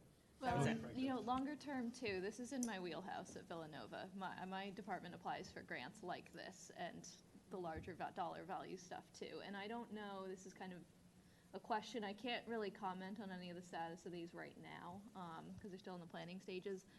But if we were in a position where we were to acquire something like this, would the township or the commission be able to provide something like a letter of support for a Villanova grant if they were included as like a recipient or a beneficiary of We could tree do that. We planting? could do that in the New York Okay. Minute. Yeah. Okay. Got something in the works, but it's in the works. Your grants are all for Villanova property? No, our grants are not for Villanova property. Who are they for? Well, we apply for national grants. And there's one that sounds very similar to what you just presented. Could Frank, we but benefit it's- from it in the township? Possibly, yeah. We're establishing the networks to work with lots of folks in the southeast Pennsylvania area. This year? It would be for summer '25, so not this year. Yeah. Okay, good. So it's that's very, great. very early stages for me, but this is something that my colleagues and I explore. We sometimes need support from township or regional or commission or watershed partners. So letters of support are great if this were to come on board, so that would be something that, okay, So, good. Township property, residential property. Yeah, Villanova. well, I'll update you as we learn more, which might be summer or later. Is there a person like you at Eastern that might be? Because they've done. Okay, they did that. They repaired that one stream by the football field.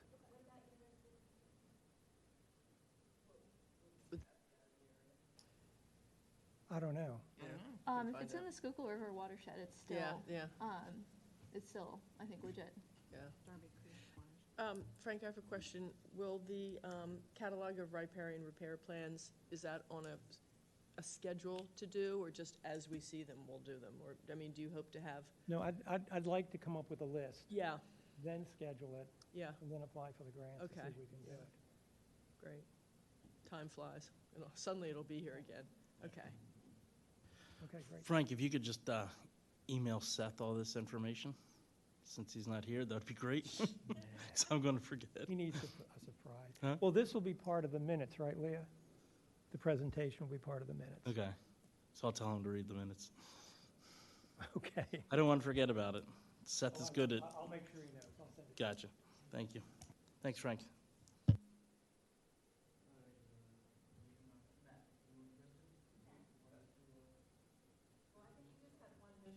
Hey, Ian, could you put up that one slide?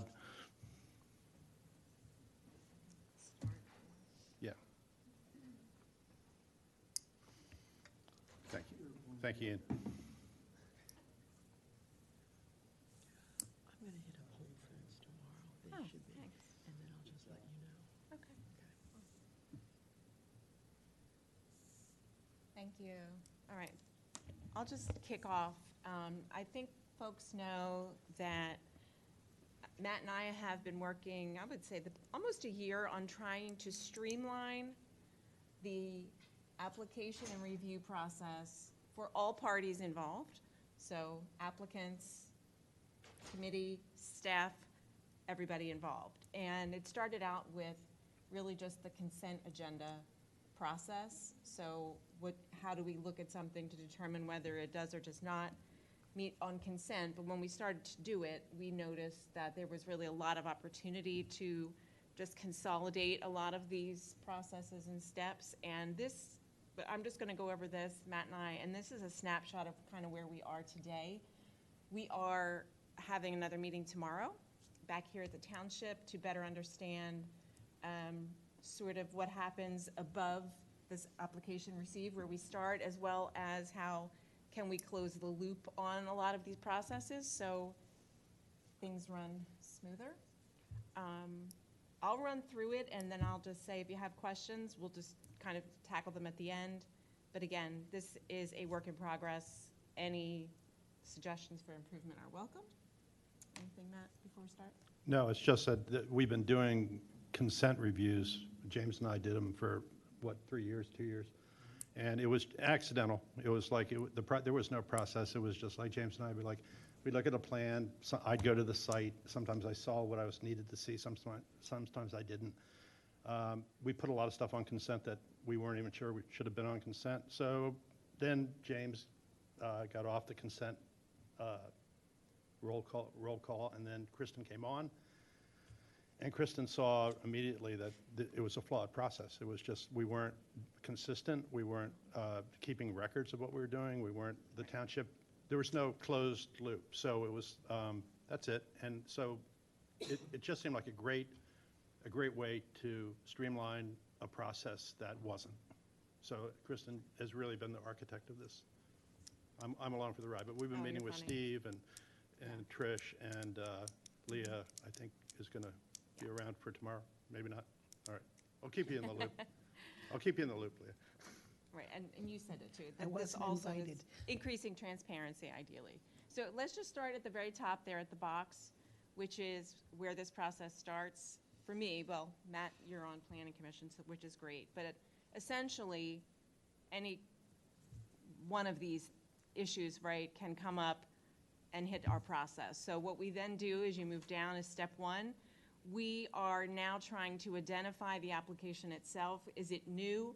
Is it a resubmitted with changes? Or is it modified for some other reason, right? So I think once we do that, then perhaps we can update our agenda flow. Leah, maybe what we can do is say, look, we're going to do all resubmissions first, or consent first, resubmissions, and then new at the end, or something like that, right? So then you move down to step two. We have a process now. Matt and I own this process. You guys can see it, but you can't really change anything, where we're creating unique survey links through Google Forms per address, so that right? We create it, and then now we have an entire survey format that we can use to start documenting what the steps that are coming next. So the first thing we look at is it complete, step 3, right? So to the right, you can say, okay, yes, this is complete, so then we could move down further in the process. But to the left, if it's incomplete, what we'd like to start doing is notifying those applicants ASAP to say, rather than waiting a month, come here and then we're going to tell you it was incomplete, we'll just tell you now, this is incomplete, so please resubmit with these completions, right? And when we've done that, it's been successful. So people react to it, and they will change their plans because they don't want to waste a month. So Right. we know that will work. Ideally, that would work, right? So then back to step 3, let's move down then to say, okay, now we're going to review it for eligibility for consent. So is it eligible or is it not? We've made the decision to the left that any commercial or land development projects, just because they're complex and they are likely to have some kind of public interest, we're not going to put on consent, just by default. So they are no, they are not eligible. And then if it's residential, it could be eligible for consent. However, next step, right, are there any concerns? Step 5 is where we document, and there's a whole list in this survey that says, you know, you can select all that apply. These are the concerns that we would have, right? So we would document that, and then you keep moving. This is where we do a site visit. So what we do is we kind of take the plans that we were given with the application. We know if there was anything, you know, problematic up until that point, then we could go out to the site to validate that. So what we look for is to validate the concerns that we saw just on the plans or something like that, as well as are the plans themselves accurate to what we can see from the street or the sidewalk, right? So we review then for accuracy. So to the right, okay, it's accurate. It also has no concerns. That would be an example of an application that could be put onto consent agenda, right? It's straightforward, it's simple, not complicated. It met all that criteria. If not, you can go back up to 6 and 7. If there are any inaccuracies, we can again notify the applicant. Look, your plans don't match the site when we went there. It happens a lot, actually, right? There's a huge tree here, whatever. You know, we were going to ask them to resubmit with those corrections, and then they're going to hit this process again. Hopefully it'll flow nicely the next time. Concerns, same thing. Normally we're not going to say, okay, look, we're going to email all of our concerns to the applicant. So in that 6, 7, we have concerns. That's what you saw in the spreadsheet that we tried to send out right before that grid, is where Matt and I will document what some of those concerns are, you know, whatever, some of the cubic feet, this, that, and the other thing, it's missing this, missing that. So that's documented so that when we look, ideally, when we pull up the property address as people are coming up, we've seen it, we've reviewed it, it's gone through this process, we should have some kind of idea of how this is going to go. Now, I think another issue that's not on here is we do need to be notified of all of the properties that are going to be reviewed at a meeting, because I think some of them that were on here tonight we didn't know about. And I feel like that we were a little flustered, especially because we started off with them, right? Right. Anybody have any questions just on this sort of process, flow? I think this is great. I think it's absolutely great. Do you, when you have number 3, review for completeness, is there a checklist that goes with that? Yes. Would that be, could you share that one? Sure, yeah. Everything can be shared. Yeah. Okay. So that is this, we call it the survey or the form, the evaluation survey, which I did email 2 days ago. There's a link to it. You can see the entire thing, but I can resend it. Oh, no, if I have it, I'll. You do have it. Okay. Yeah, yeah. I think this is great. And then we automated the output file. So every time Matt or I complete this evaluation survey form, it automatically updates the summary file, and it automatically from there, depending on what's on there, updates the agenda. Oh. That grid that I sent you is automated. So basically, we just have to complete the process once or twice if it's a resubmission, but it should automate it, make it easier as we go forward to be prepared. Do you have plans to provide this to applicants? This what? The flow chart, the checklist? Yeah, I'm glad you asked that. I think moving forward, what we should try to do is before we start reviewing applications, we don't have to go through this whole thing, is to just give like a little primer on this is how we do this in general, folks, right? Just a quick review so that people know and become familiar. Yeah, it's very similar to like the shade tree, letting people know what the requirements are, on an application. Yeah. It's as easy as that, because people are all over the map sometimes. This is going to And- save everybody time. I hope so. That was the point. Yeah, this is great. I have a question. This is great. Is the only time we do a site visit when there are concerns? Is there no step prior that we usually do one? No, we do site visit for everyone. Yeah. Yeah, we do for Did everyone. I miss it in here up earlier? Well, it's step 6, so we go through certain things first before we would head out there, right? So if it's an incomplete application, we're not gonna go see it yet. Right. So that's why that goes back up and around, right? So as long as it's complete, then we'll go look at it. Okay, but Except for not commercial, beforehand. we don't. There's never a step where we see it beforehand, normally. Be- Before we say there's a concern. Well, there may not be any concerns. It's possible there are none, but we still, do you see how, like, 5 still just goes to 6? Whether there's concerns or not, we still go see it. Okay. Got it. Yeah. There's mine, sorry. So a couple things, the notifying. When you say you notify, I think this is good, guys. Yeah. It's good to have a checklist.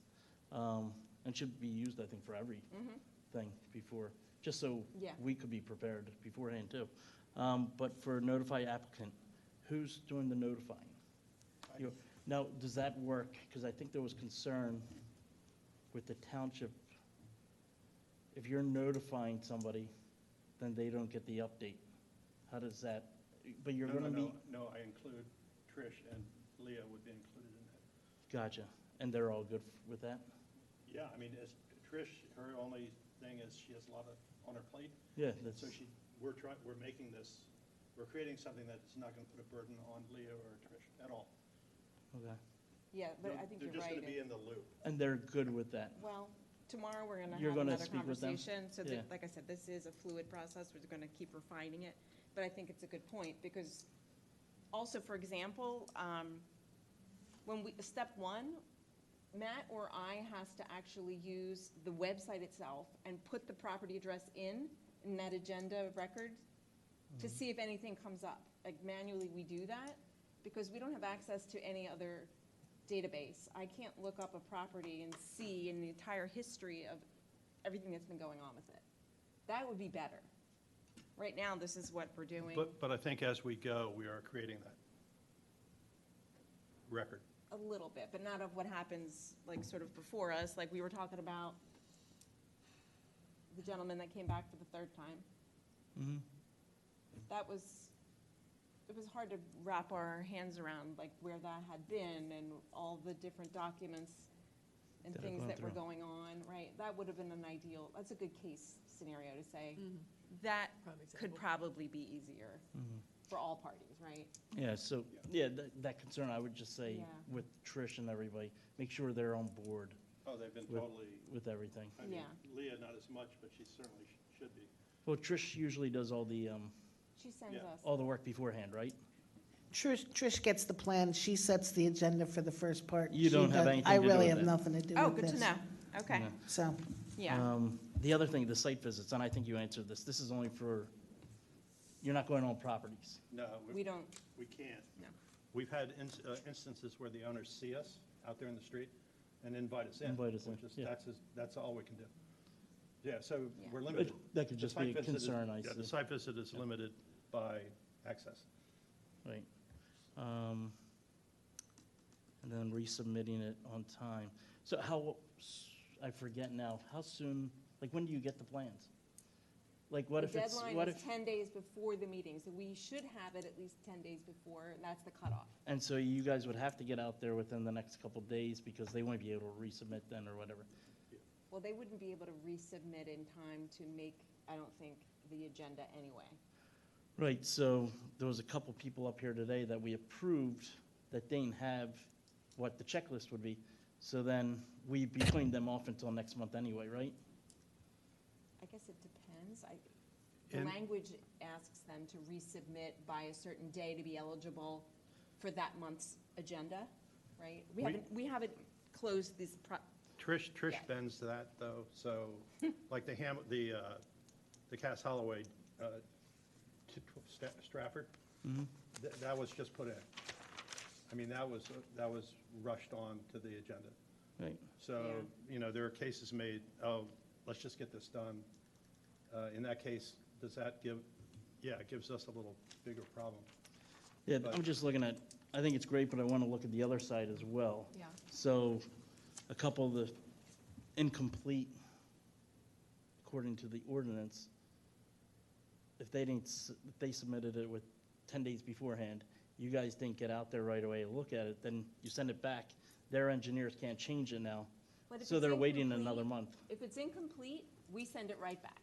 We don't even I keep understand, but then going, they have right? to They have to, the complete burden then it. shifts to them to get it back on time to be reviewed. Right, in so a that's, timely that's my manner. point. Yeah. So they might not be able to get their engineer to change it within that time point, so we're gonna be holding them up. That's, Well, they're holding They themselves they were up. going to be Yeah, I held feel up like anyway. that's on well, they them. weren't held up They're tonight. submitting so close to the deadline. If That they- wasn't on If us. they No, I understand that. are I'm- incomplete, meaning that we don't have the required elements, I understand all that. so then, So we're fine with It's that. still coming here. Well, they won't be coming here because it's incomplete, right? No. Oh, they would They're still coming come. before the full if board, they can get It's just their not going under Yes. consent. stuff Right. Gotcha, together. okay, because that was your big issue. gotcha, okay. But if they don't get stuff back in, not only do they miss consent eligibility, then they may miss the whole thing because they haven't gotten it together. Gotcha. I was just checking you're Yeah. not taking them off the agenda altogether. No. I Well, they're should. never put on the agenda. No, they're coming before the No, he's full saying that they board would. if they don't go to consent, irregardless of their plan. Oh, yeah, we don't knock anybody off. No. If they are incomplete at step 3, if they don't have things, we're like, we can't evaluate this, we don't No, have for things. consent. We're not going to knock them off the monthly agenda. We don't do that. We haven't, never done that. I know, because we haven't gotten to it yet, but that's ideal. Well, that will be something we're going to really have to talk about, I think. If things are missing, then we tell They're them, always look, missing you're them. yeah, but then they If should. they have enough time to make the changes. They can't be evaluated if it's incomplete, that's just the way it goes. That's a But fact. okay, so, but that's a change in how we're doing business now. So why would we, like, okay, step 2, step 3, elements are missing, completely missing. We can't, like, there's no diagram, there's no this, there's no that, maybe they're missing other elements, right? We're gonna let them know as soon as we get that, it's incomplete, right? So resubmit with your completions, and then we'll review it. If they don't do that, then that's where it's on them. But what I'm saying is, in James's case, when somebody makes an application within 10 days of this meeting, there's not enough time, there may not be enough time to knock them off the agenda. Right? They Like- shouldn't get then nobody should be automatically put on the agenda. They have to flow through this to be on the agenda. They either are reviewed in the green or they're consent. I have to step in. I don't think it's the Shade Tree Committee's mission to not take anybody off the agenda. I kind of Like, I agree think with that you. would I have don't to think be a that's- township engineer or township No, I'm staff. saying, this is the process to be put on the agenda. You're either put on consent, like meaning it was pretty simple, or you're put up for review. However, if you don't have all the things needed, right, and you don't ever get them to Oh, us, you're right. then you're but- not on but the- either. That's all I'm saying. But you wouldn't be able to remove them. They'd have to come here and then you'd send them away. I think that you'd have to make like an ordinance to change it up, to remove somebody. I mean, we can't do that. Well, frankly, I don't think Chris and I are at that point with Steve and Trish. We haven't talked about this specifically with them, so we're meeting tomorrow. We're meeting so- with them tomorrow, so we can Yeah. clarify it. But why would we make people wait just to tell them something that we could have told them 3 weeks ago, and they could have acted on it and come back and been prepared and had everything Well, ready? if there's 3 weeks, hopefully they'd have time and they'd prepare. There could be instances where it's 7 days or 10 days before, and they don't have time to prepare, or they do prepare and they send it. Most people come here with an engineer. So if they send it back to their engineer, and that person doesn't send it back to Trish in time, then Trish doesn't get to us. I don't think we can take it off the agenda, even though maybe they even made changes, it just never came back to us. But the one thing I do want to say is the township puts them on the agenda. So the township staff makes the decision to put them on. When it gets to the Shade Tree Commission, you can say they don't have anything and they have to come back. But the township has the authority to put them on. So, Correct. Yeah. and unfortunately, the commission is not able to say who's on or off an agenda.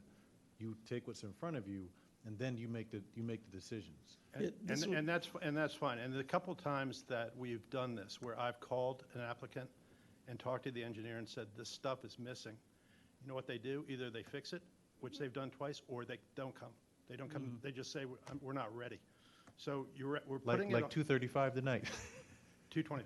Yeah. 2:25, yeah. Yeah, it's self-adjusting in that way, but I think what we'd like to do is talk to the township, about, like, before we get it. Like, can it be flagged before we get it, if it's that bad? Because they know it's bad. Because the good part about the process, you're working with the two people that deal with the agenda. So they're the right people to talk to if they need to make changes, because they're involved in the process of what you see before you. So that meeting tomorrow, hopefully it'll bear more positive fruit, and you can continue improving the process. Oh, yeah, I mean, it's been, it's been a good relationship so far. Yeah, I mean, Steve said it was good. You brought, breakfast and coffee, and he said as long as that continues, things keep progressing. If we bring it, yeah, that's true. Yeah. But that is, I will say, like, being new, and then we have 2 other new people, I have no idea really what happened before they came to us, and I still don't have complete clarity, so thank you. And that is part of it, is sort of like what happens before and then after, what happens once a decision is made, or minutes, like, how do we close that loop? Like, how do we know if somebody actually made the changes and then sent it in? I don't know how that's even kept track of, but, yeah. And also, so when I'm leaving, December, I'm done in December, so, like, it would be good for other people here to, learn how this works, like, to be, well, I can step in, Matt's not here anymore, and then it's going to require someone doing site visits or hacking them up, or, so that, it's just like getting a commission that is, in a sense, newer than I've ever seen it, sort of up to speed on the application process. Yeah, and the beautiful part about the process, when you look at all the commissions, it helps to weed everything out, because the final step for some of these people or some of the projects, they do have to go before the board, the Board of Commissioners. So they're kind of expecting all of you and the township to work together to weed out the nonsense or the mistakes, so when it gets to them, because they'll have the same questions that you may have, which then it's like, how did you make it through all these other commissions? How did you make it through the township staff, and you didn't catch this stuff for it to get here? So it's a process that probably can be tweaked in some ways, and that's why we work together, so that when it gets to the final stage, it should just be able to go through. And even with that, sometimes you'll watch the meetings, and the commission will find other things where they need to push it back through. So it is a process that we're working out the kinks, but it is one where you get enough hands in and enough eyes, we're able to work everything out. So again, kudos to all the commissions for working together to give us, the residents and the businesses, a great product. And another thing, if it goes forward, to include maybe a checklist with it. So we have the process here, but have a checklist of what to look for. So the tree protection, fencing, you have that all? That's built in, Okay, that's built in. Gotcha. And then my last thing is, what if it goes to consent and a neighbor has everything checks the box, puts it on consent, township notifies saying it's on consent agenda, you don't have to come, and then Sarah's next door neighbor, who has everything done, and there's a tree on her side where we're going to be digging next to it, and she is some concerns about it. What happens then? It just gets tabled? No, it goes on, There's no way to represent them. you're right. So the surprise would be the person showing up at the meeting thinking, Right. So that's my, what do we do at that point? Say that happens. Hopefully it never happens. But just to prepare ourselves, what would happen? And we don't have an answer now maybe, but we should be prepared and stick with that. well, that was our greatest fear. You and Yeah, I. that's why I stopped doing it, because that could happen. So that was my issue with it. But I think we should have a solution if we're doing all this work, to come up with a solution, so Well, I think what somebody's not waiting another month. I think what you've seen is very few items are going to consent. So I think our goal is it's not consent or not as much as, can we get this plan right? In other words, get the applicant in the loop about what's missing. Right, but if this all That's why works. we didn't put anything on Right. consent tonight, because you were chair, so.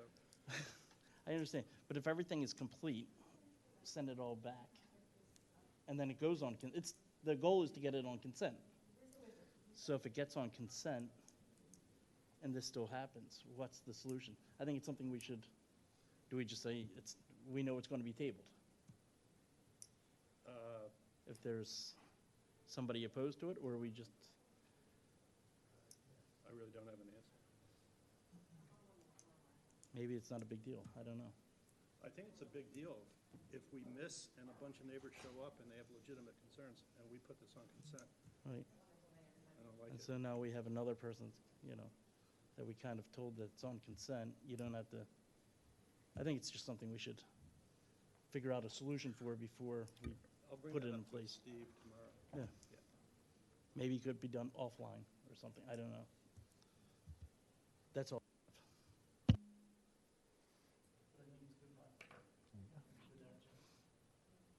All right, I'm just really quick, if anybody's interested, this is the form, right? The date, property, type of property. After we look up the history, what type of application is this? When was this previously addressed, reviewed? Okay. Is it complete? Yes, no? If it's incomplete, what's missing? You see how this is our checklist?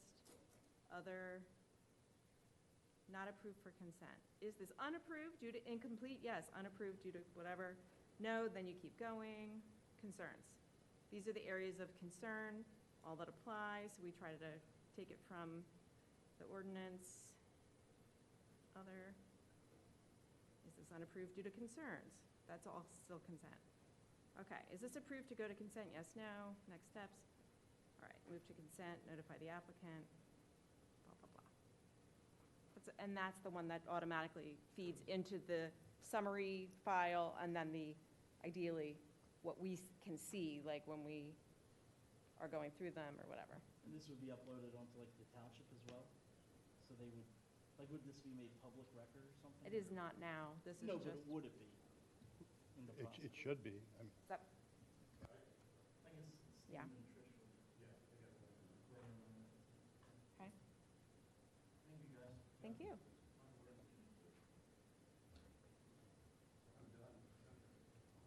You better stop threatening us.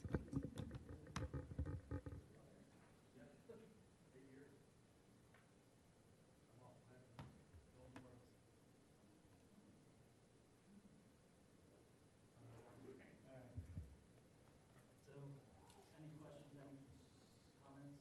Great work. Public comment?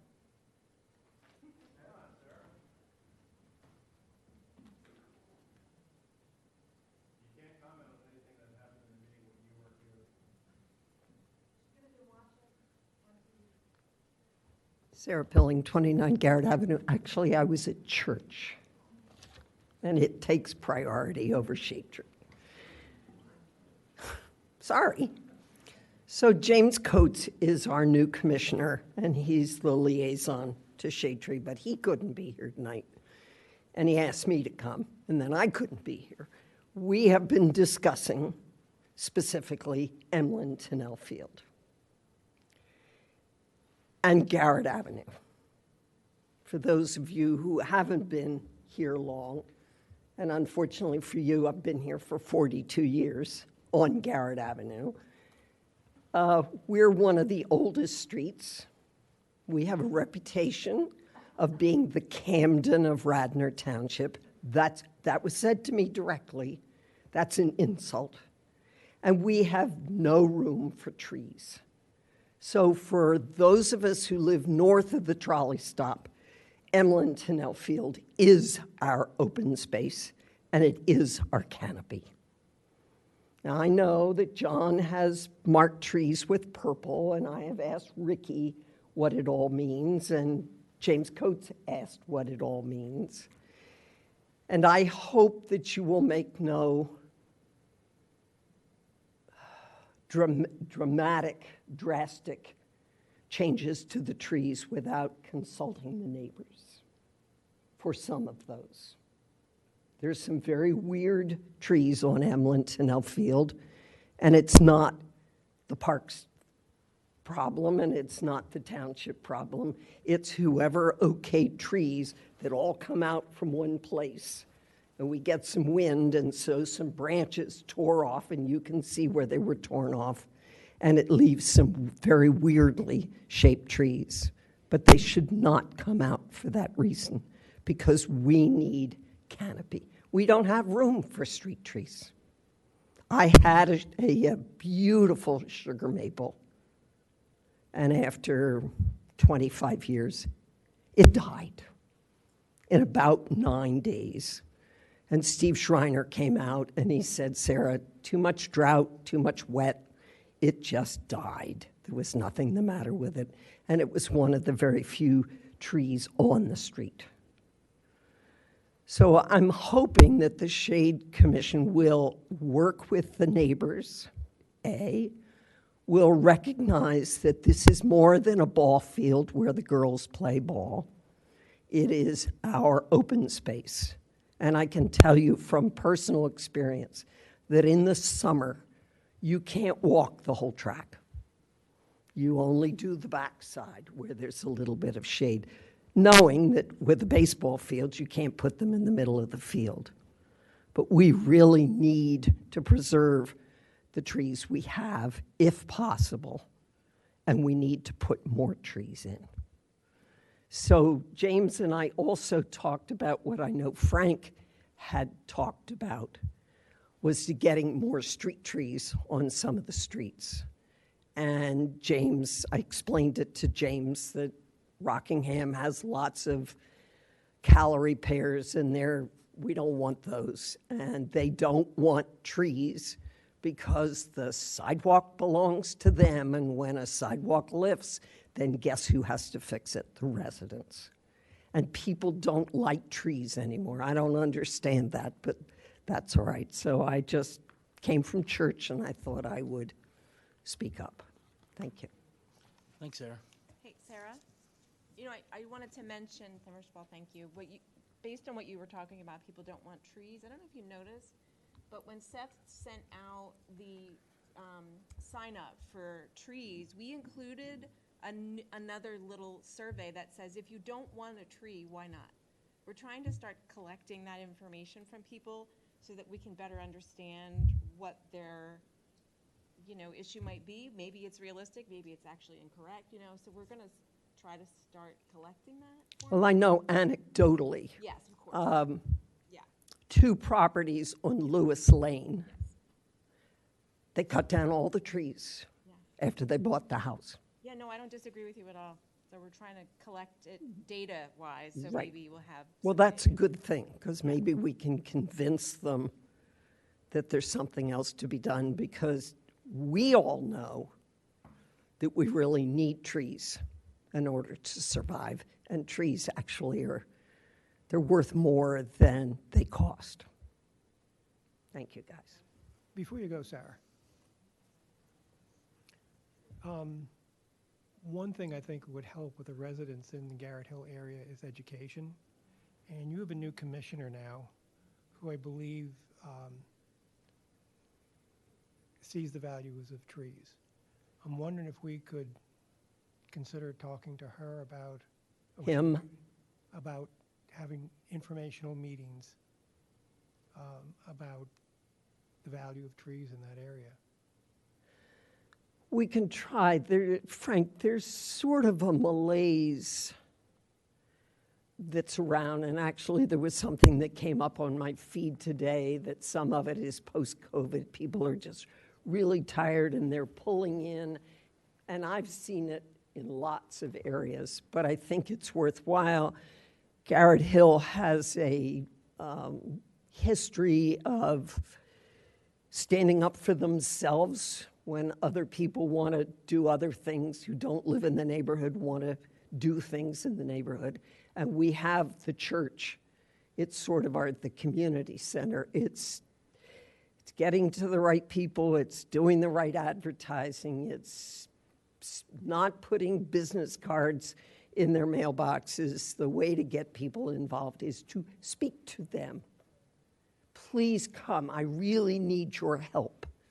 But I think you're right, that education would be excellent. Thanks, Sarah. Sorry, guys, just two more things real quick. I know you want to get out here. But because a lot of people have been asking, the purple paint, is purple paint just cutting down or is it pruning as well?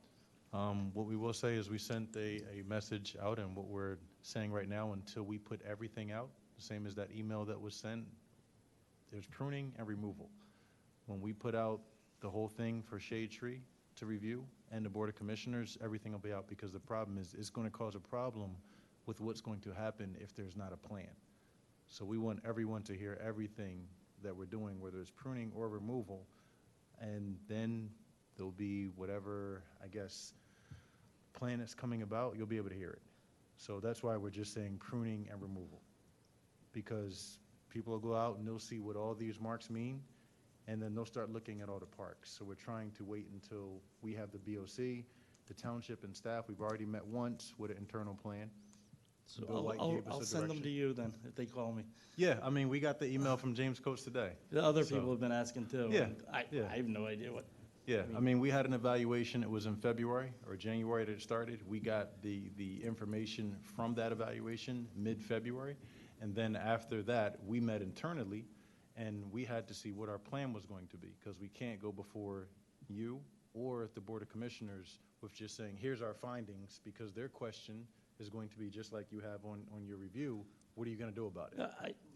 I understand all that. I'm just the paint color, if it signifies Yeah. one thing or another, that's all. But just to give you a quick update, that's not a secret, and I gave out to the commissioners today, that when we did our study, we found I think there was around 120 ash trees as part of that survey that were stone dead, that were within striking distance of a pedestrian thoroughfare or open space area that inhabits people. So a large percentage of what people are seeing are ash trees that have been denoted for removal. Trust me, I agree with you. I know it. I was just asking the color, like if it denotes one thing or another. Yeah, and again, I You don't want to get that want out. to say that, because it's, until we bring it forth, it's just I going to got you. start I a understand. firestorm. Like, it really is, like, and it's too much to, I'm not trying to be vague, but I understand what you're saying. Bill White was on that email, like, before it was sent. I talked to him so that we have a plan of execution, so it's, I got it's, you. yeah. Totally understand. Got The other thing was, somebody did send Seth an email about the trail and the work that's going on. Are they just like felling trees onto other trees? Because I did cross by the, you know where the art studio is by the trail? Yes. Down here? Yes. Like, it looked like there was a couple beech trees, just like 10-foot lengths that were going down. So I think somebody should just check on that, because there is saplings coming up that we want to save, and they're being crushed by other, like Jen, you said to leave trees, which I understand, it's good for the environment. I'm talking about the process at which they're taking them down. So I would make sure they're lowering them correctly and not just crushing everything in the path. You know, I We'll think look that into should it. be looked at. John, they're done their assignment. John will be evaluating everything that was done. Oh, it's all to over make now? sure it was, yeah. Today was the last day? Was it today? Yeah. They were on the trail today. Yeah, Gotcha. so it'll be evaluated as to, you know, everything that they were, like John met with them in the beginning to give them their assignment and how it was to be carried out. So Yeah. I didn't receive any complaints of them doing any damaging things. I mean, to lower the logs, like I said, we'll look into it to see if there's been anything done, but they were acting according to the wishes that they were given. You know, Conestoga Road, go under the bridge where the trail is? On the left-hand side, yep. No, not by the Art Center. There's a, Trails on your left-hand side, and there's an egress to the trail right there where the porta potty is. yeah, and on the, if you're going towards Wayne from Conestoga, on your right, there's another, like, it's a private art studio. Yep. The old train or transfer station. Yep. Up in there, they were working today or yesterday.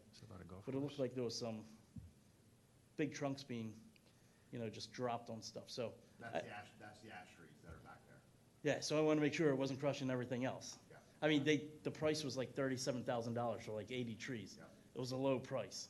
And you might get that kind of work because, I don't know, but a little bit too late now, I guess, if they're done, but we should check up on it. See I if we need to- question this too, because that's my property, and I looked out the window today for the first time. It's just one big, huge felled tree after the other. Not cut up at all, just boom. I mean, I can see it from 2 stories up. So will you be walking along there and making sure they were felled properly? So or- part of the bid was anything that was in a wooded area was to remain in a wooded area, which is obviously very beneficial. You know, we're not trying to remove wood. We're not trying to spend taxpayers' money removing wood that's just gonna be ground and, you know, taken to a facility. We left some of that wood ecologically, in sporadic places, and we also fly chipped any wood chips to help, you know, with the competing invasive plant structure. I understand the environmental aspect of it. I guess my question is, and you raise a good point, big trees just felled, are they crushing saplings, crushing other things, just left there, I mean, huge? Yeah, if you were a tree guy, you wouldn't be just crushing stuff. You'd Correct. lower So, properly, so to answer your question, I've been up with the tree guy numerous times, and they've been very careful of avoiding good dominant trees. Unfortunately, when you're removing trees, especially dead trees, which can't be climbed in some cases because they're a hazard, the ash trees, sometimes there is some free falling. But the contractor himself did everything in his power to make sure that he is, you know, providing due diligence when he's removing trees. And I'd add that, you know, if the area towards the apartments down on this end, I mean, that stuff's pretty resilient, especially the little saplings. They're going to bounce back. There are going to be enough of them that I'm not concerned about a big log just laying there. It's actually going to be more beneficial for more saplings to come up down the road. So now we're getting variable stand ages, which is helpful for the forest in the long term. So I would say thank you for not bucking them up. Thanks for just felling them and leaving them. I think that's the silviculturally most sound way to do it. Good to have a forester on board, my I friend. love it. I know. You're about I the know. only I'm not an person in the arborist. township that understands good Yeah, sound practices. not an arborist, but 'Cause will you get me in the woods? The opposition For the never has any silviculture. good sound advice. I love deadwood. One of the best things you can do for the environment is add deadwood.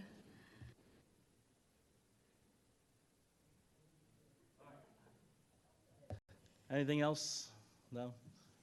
Meeting adjourned. Who motioned to adjourn? Second, all in favor? I'm done. A little over 2 Yeah. hours, not bad. Jesus. It was going quick until I started. Until our presentation. Yeah. So Chris and I got into it.